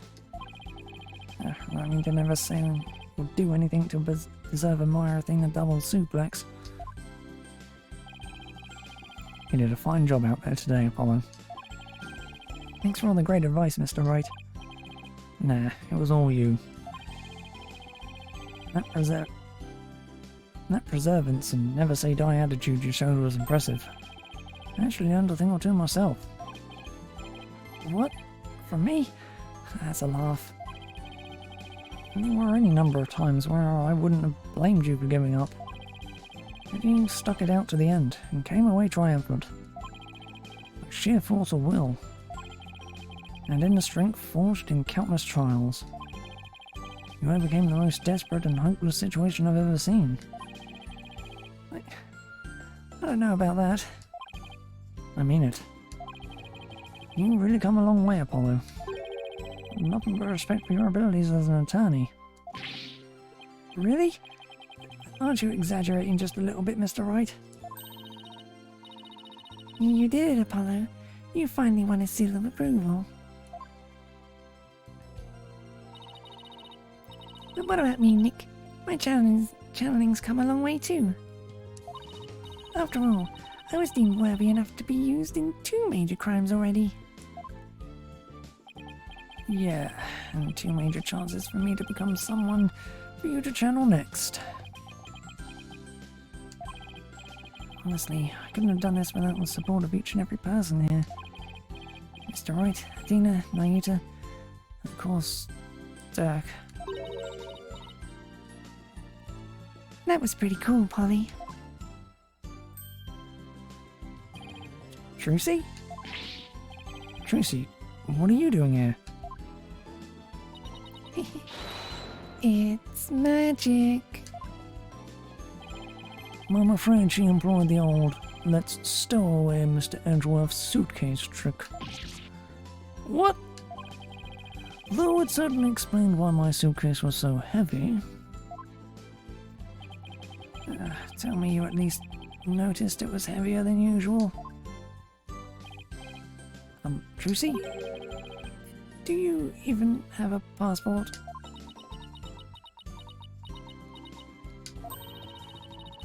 My magic panties are an extra-dimensional space. It's like a mini-universe in there. I could produce a passport at the drop of my hat. Right. Maybe some things in this world are better left a mystery. Hornhead, Bobhead. I am forever in your debt for what you've accomplished in this Hall of Justice. Without your presence, I may never have changed as much as I have this day. Pathetic, I know. That's where you're wrong, your benevolence. It was you who changed yourself. Only you could have chosen to defy Garan. And that decision was yours and yours alone. That's right. All we did was present you with an opportunity. And you made use of it with gusto. This victory is yours, your benevolence. You should be proud of yourself. I I see. So, I am worthy of my title after all. I shall work to heal our kingdom, so that it may know peace and prosperity once more. She sure bounced back quick. So you're bearers. I take it you learned the truth of your origins? That you are the daughter of Dirk and Queen Amara? Yes, my mother, Her Eminence told me. She said it was a part of my disciplining. You can call it that. Sounds more like blackmail. Keep quiet or I'll tell everyone you're the daughter of a criminal. My mother was so insufferable. Or should I say, my former mother? Sounds like there was no love lost there. But you cleared Dirk's name. My true father will no longer be known as a criminal. Therefore, I have nothing more to fear. So what's next for the Kingdom of Corrine? I mean, you lost your queen, so... Her benevolence, Princess Rafa will ascend to the throne. Nayuta? But she can't channel spirits yet, right? Indeed, which is why I will act as regent on her behalf. Until the day she comes into her own. Yes, your help will be greatly appreciated, Prosecutor Shit.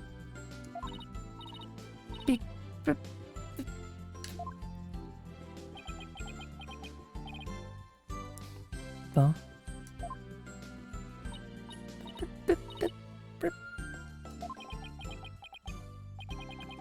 she going to say what I think she is? What are you looking at, you horn-headed nincompoop? Ouch! In any event, I'll be assisting Nayuta and Queen Amara for the time being. Queen Amara? Our country offers counsel to the rulers of neighboring kingdoms through channeling. It is a duty I intend to fulfill myself one day. But for now, I will have Queen Amara assist me in that capacity.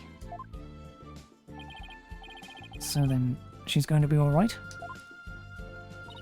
Yes, it seems the bullet went straight through her without doing any serious damage. And that's a relief. You did it, AJ! Oh, thanks to you both, Dirk and I, you beat the charges against them. And you got the revolution rolled in the boot. Revolution. Dirk. It's your right to believe in me after all. Oh yes, sir. There's going to be some major changes around here. The legal system's going to return to its rightful state, like how Dirk always wanted. And the name of Apollo Justice will go down in Curine's history. Yeah, right. Oh, Nayuta, before I forget. There was something I wanted to give you before I head back home. You wish to give me something? Yes. As Dirk's birth son, I think you should have this.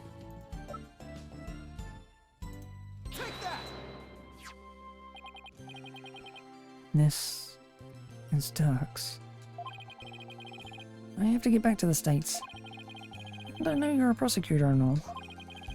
But as the man that's going to change Curine, it's only right that you have it. To change Curine. Yeah, in Dirk's place. Apollo. I'm afraid I must refuse your gift. What? Why? There is something I would like to show you. Huh? What's this all of a sudden? Mr. Wright, won't you and your friends please join us? Oh, sure.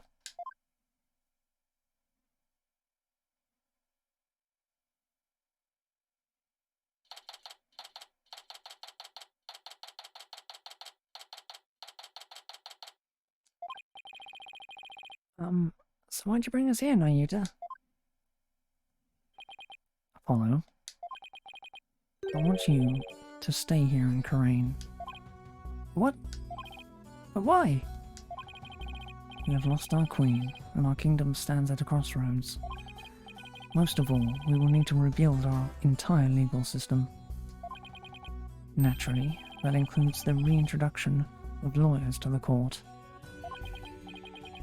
Wait, you're not asking me to... Yes, I want you to take over this law office.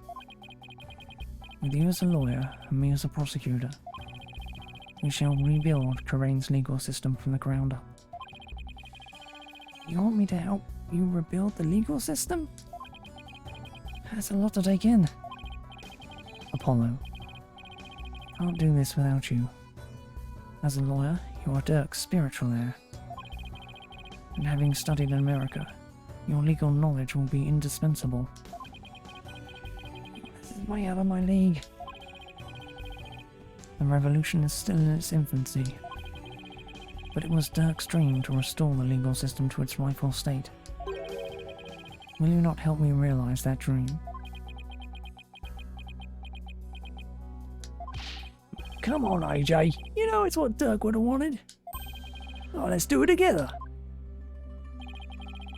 You must be taken aback by my sudden request, but please give it some thought. Of course. I'm honored that you asked. Still, get my job back at the Wright Anything Agency to consider too. Don't you worry about that, Apollo. Besides, this is something only you can do. Something only I can do. I mean, to be completely honest, our office would be a bit short on firepower without you around, but hey. Mr. Wright. Actually, I'm sorry, but I can't get on board with this. Athena? I mean, there's still so much I want to learn from you, Apollo. That's right, it won't be the same without you. And everyone back home would really miss you too. There's no way I can agree to this. Still, if you really wanted to stay... Yeah, Athena's right. It won't be easy, but... Athena, Trucy. Apollo, no one but you can make this decision. Know that I will not question whatever choice you make. Our flight leaves tomorrow morning, Apollo. Think you can make up your mind by then? I'll try. Talk about a difficult decision.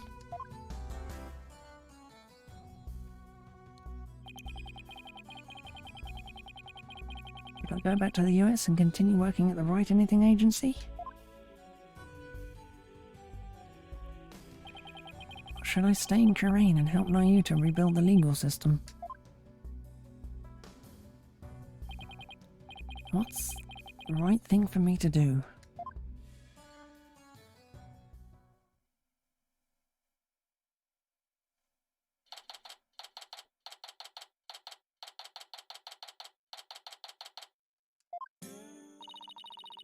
Bus to the airport will be here any minute.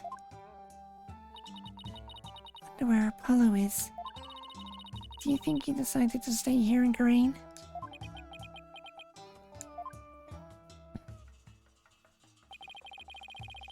Bet he was up all night thinking. This is a life-changing decision after all. But whatever he decides, I'll have to accept it. Guess this means no more courtroom battles alongside him. Hey, guys! I know that booming voice anywhere.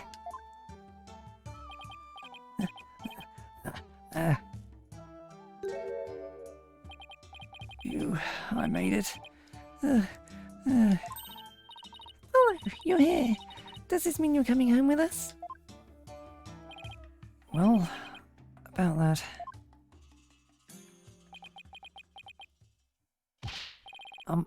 Mr. Wright?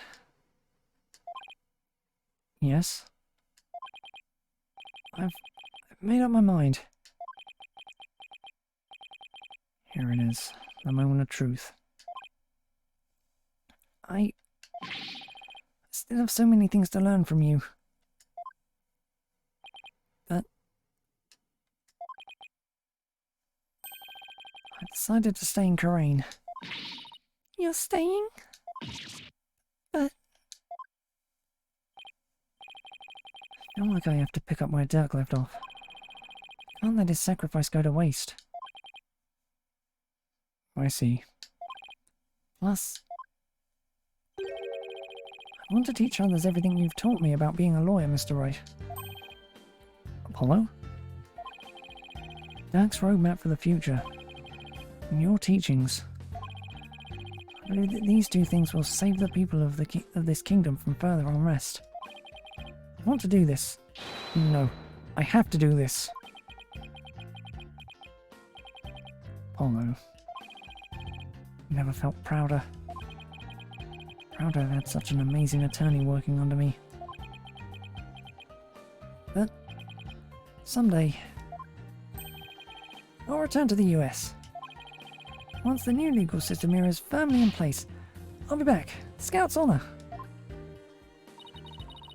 will we really see you again, Apollo? You bet. Not that I have any idea how long I'll be. But I promise you this, everyone. I'll keep on learning and growing. I'll come back to the US an even better lawyer. So, don't you forget about me. Of course we won't, Apollo. There will always be a spot waiting for you back at the office. In the meantime, we'll be rooting for you, so knock 'em dead. You got it, Mr. Wright.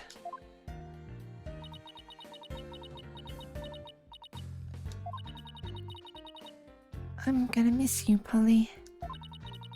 But if this is it, then I'm going to support your choice all the way. Thanks, Trucy. Good luck with your magic act. I know you'll do Troop Grammary proud. I'll be cheering for you too, Apollo. But don't think you're the only one with room to grow. The next time we meet, you probably won't even recognize me. In other words, game on. You bet. And I'm gonna win. I'm gonna miss you too, Apollo, but can't wait to see where your new adventure will take you. Well, there's our bus. I guess this is it, Apollo. Never forget everything you've done for me, Mr. Wright. I don't know how I'll ever repay you. Here's to seeing you back in the US again someday. Till then, you know where to find me.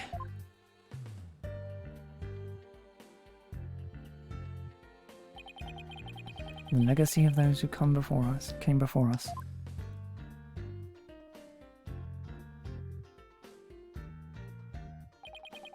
It's handed down from parent to child.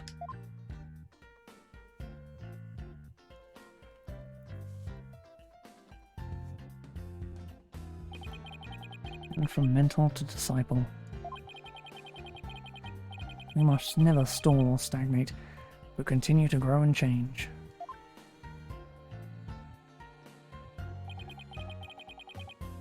All that we've been taught, the beliefs and convictions that have been passed down to us, we must continue to nurture them so we in turn can pass them on to the next generation.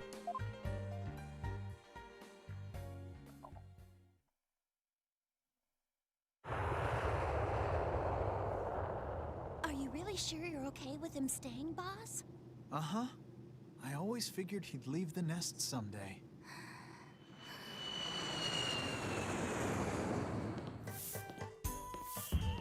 Oh, I think they're almost here.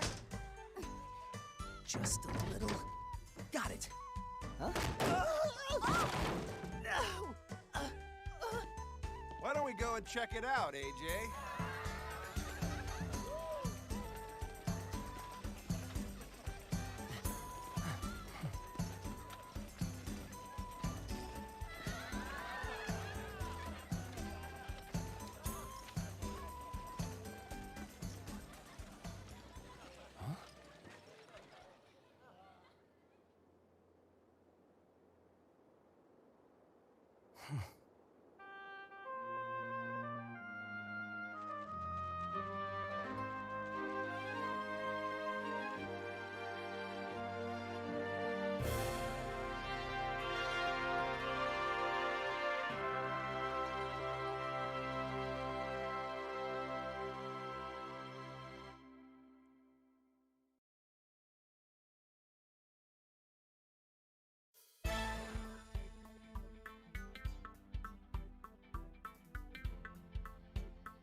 Go on, Mr. Hat, introduce yourself. I'm the amazing Mr. Hat. Nice to meet you. I wanted to take this opportunity to announce my solo debut. Seems that Mr. Hat doesn't want Apollo to leave. My first rivals, you know. Can't let him out of the spotlight. It's just not the same without Polly, is it? Yeah, I kind of miss him too. I know, we should go visit him in Coraine. Time to play catch up with the credits again.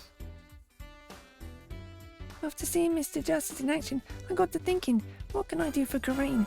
And it came to me, tourism, that's what.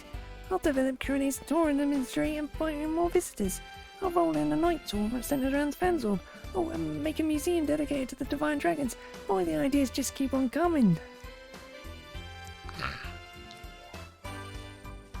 This text goes too fast.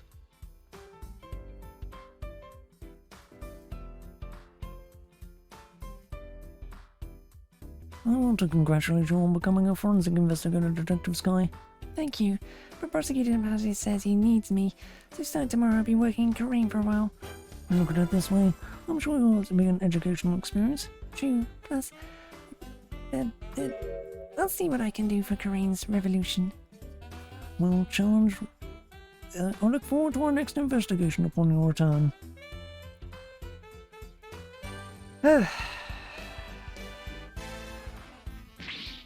Darn that forehead face. Ever since you revealed the secret behind our teleportation trick, show requests have been totally dried up. We'll be out on the streets if we don't do it. Maybe we should take Trucy up on our offer. She said we could make our debut as magicians at the Wright Anything Agency. Maybe I was doing some Bonnie that shouldn't. Well, I can't do Bonnie's voice in this anyway, so. Since I gave her the slow speaking cadence. Ugh.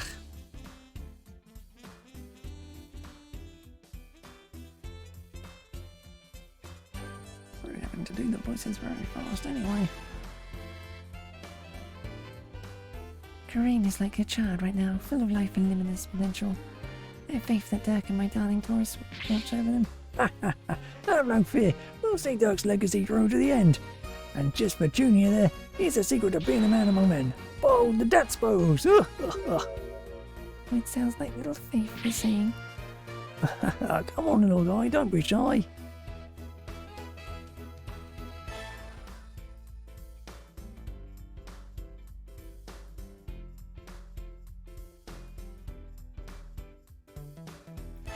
I've been putting double duty ever since Apollo left, but that's okay. I'm going to make Simon recognize me as the awesome Laura that I am. She's quaking in her boots. Widget, I can do it and I will. Mr. Wright will be calling me his right-hand woman before you know it. Let's do this.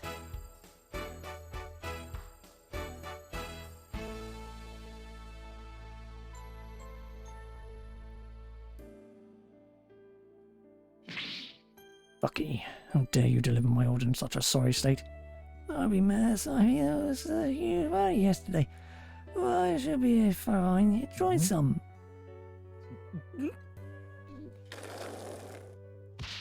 You great big pillock. I just lost my appetite because of you.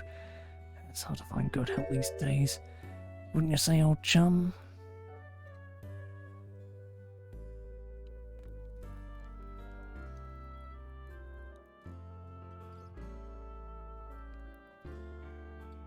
Trial the other day really inspired me. I've been creating a Rakugo routine based on Shiso's case. It's a mystery story that'll keep flipping the audience thinking on its head. It's called The Scary Udon Noodle. You're giving away too much in the opening. Title. Keeping the tornado school going. It's our way of paying penance and repaying our debt to Shiso. It includes Rakugo training for that kid, Owen.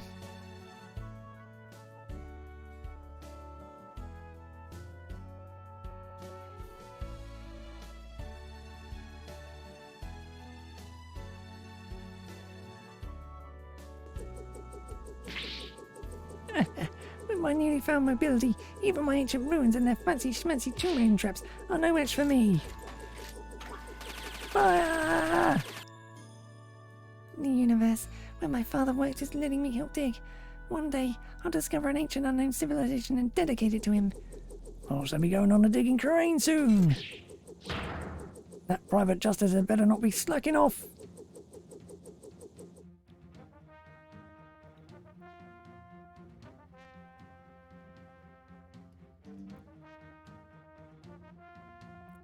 I'm going to be super busy now that I'm the head of the Fae clan.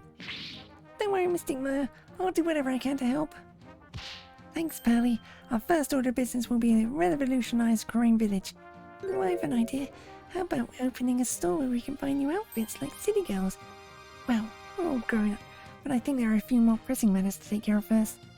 Yeah, you're right. I guess it'll be a while before I get my revolutionary makeover. Almost kept up with that one. Just an entire part of it though.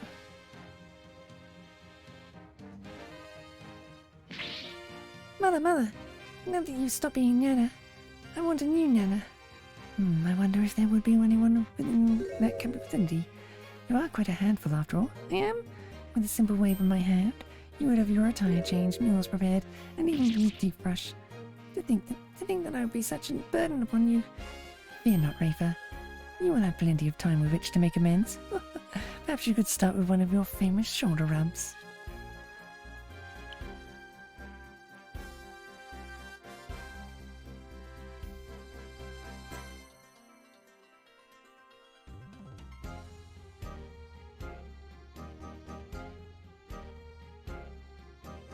Her benevolence has taken to calling me Braidhead. Even worse, she trembles and her face turns red when she speaks to me. What have I done to deserve such an mercy? Well, is it true that I am merciless within the halls of justice? To be given such a dismissive name is entirely uncalled for. Well, what am I to do? Perhaps I should consult Apollo about this.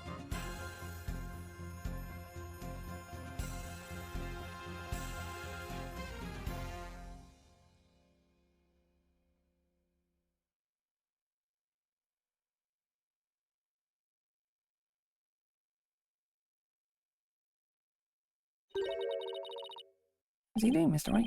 Great, he's a respectable lawyer in his own right. Even has his own practice called Justice Law Office. Thank you. This wouldn't have been possible without you. Oh, before I forget, I made a copy of this photo for you. A photo? Oh. Jove. It is so good to see him again. Don't you think it's about time we told them the truth? After all, they've both grown into fine young people now. Yes, you're right. Perhaps it's time they knew.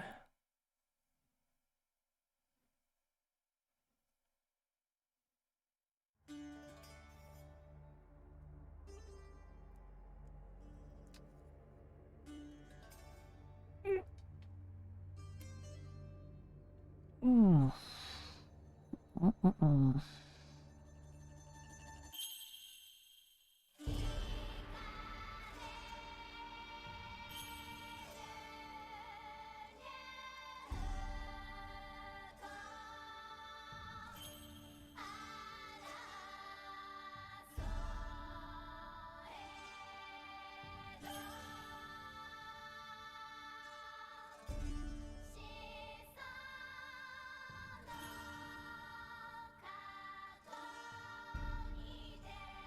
We're finally done with the Phoenix Wright games. Oh, so happy. Of course, I still got the Great Ace Attorney games, which are actually what I wanted to play in the first place. I just wanted to go through the rest of the games I had first. Oh well, I'll come up with some idea for them.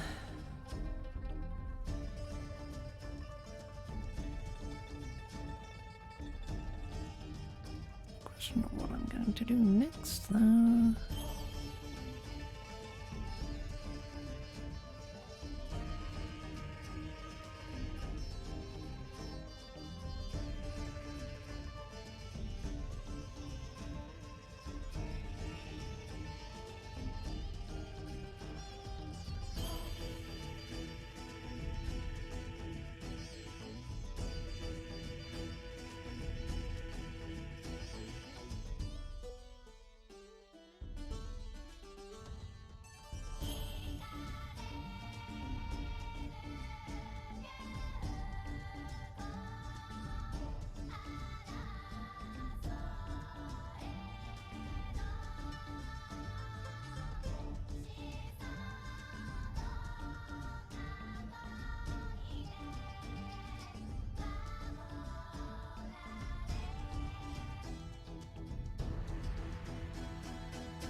Dear Mr. Wright, can't believe it's already been a few months since I decided to stay. I'm sorry I haven't been good about keeping in touch, but things have been really hectic. Building a legal system is I'm not yet familiar with has been a real challenge. But I will say, it's given me plenty of work to keep me busy.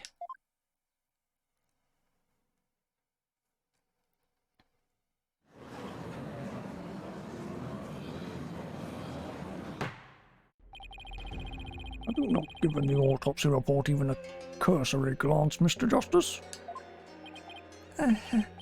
It's just, I have 15 clients on my plate right now. Though I probably shouldn't have accepted all 15 at the same time.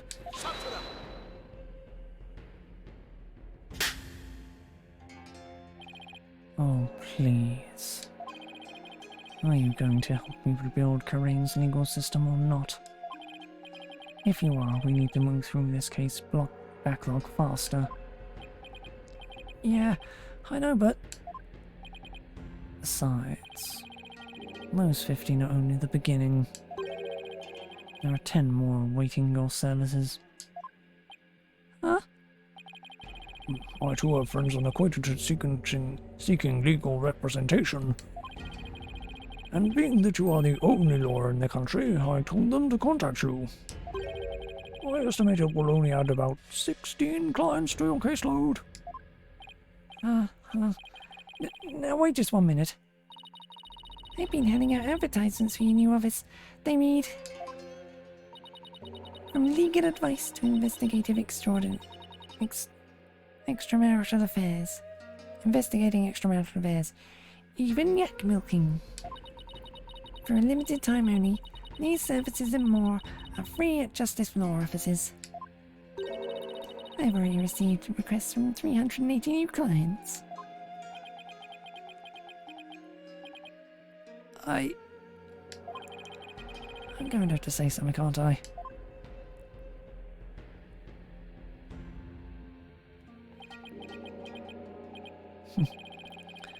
I trust you did your Courts of Steel exercises this morning. Well, go on. There's no need to hold back. Ah,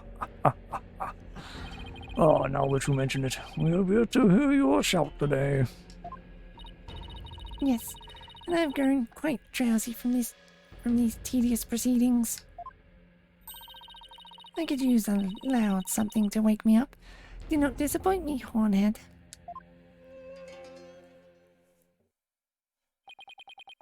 There's really only one thing to say at a time like this. It's a word I've said countless times in my career, but one I'll never tire of. Objection!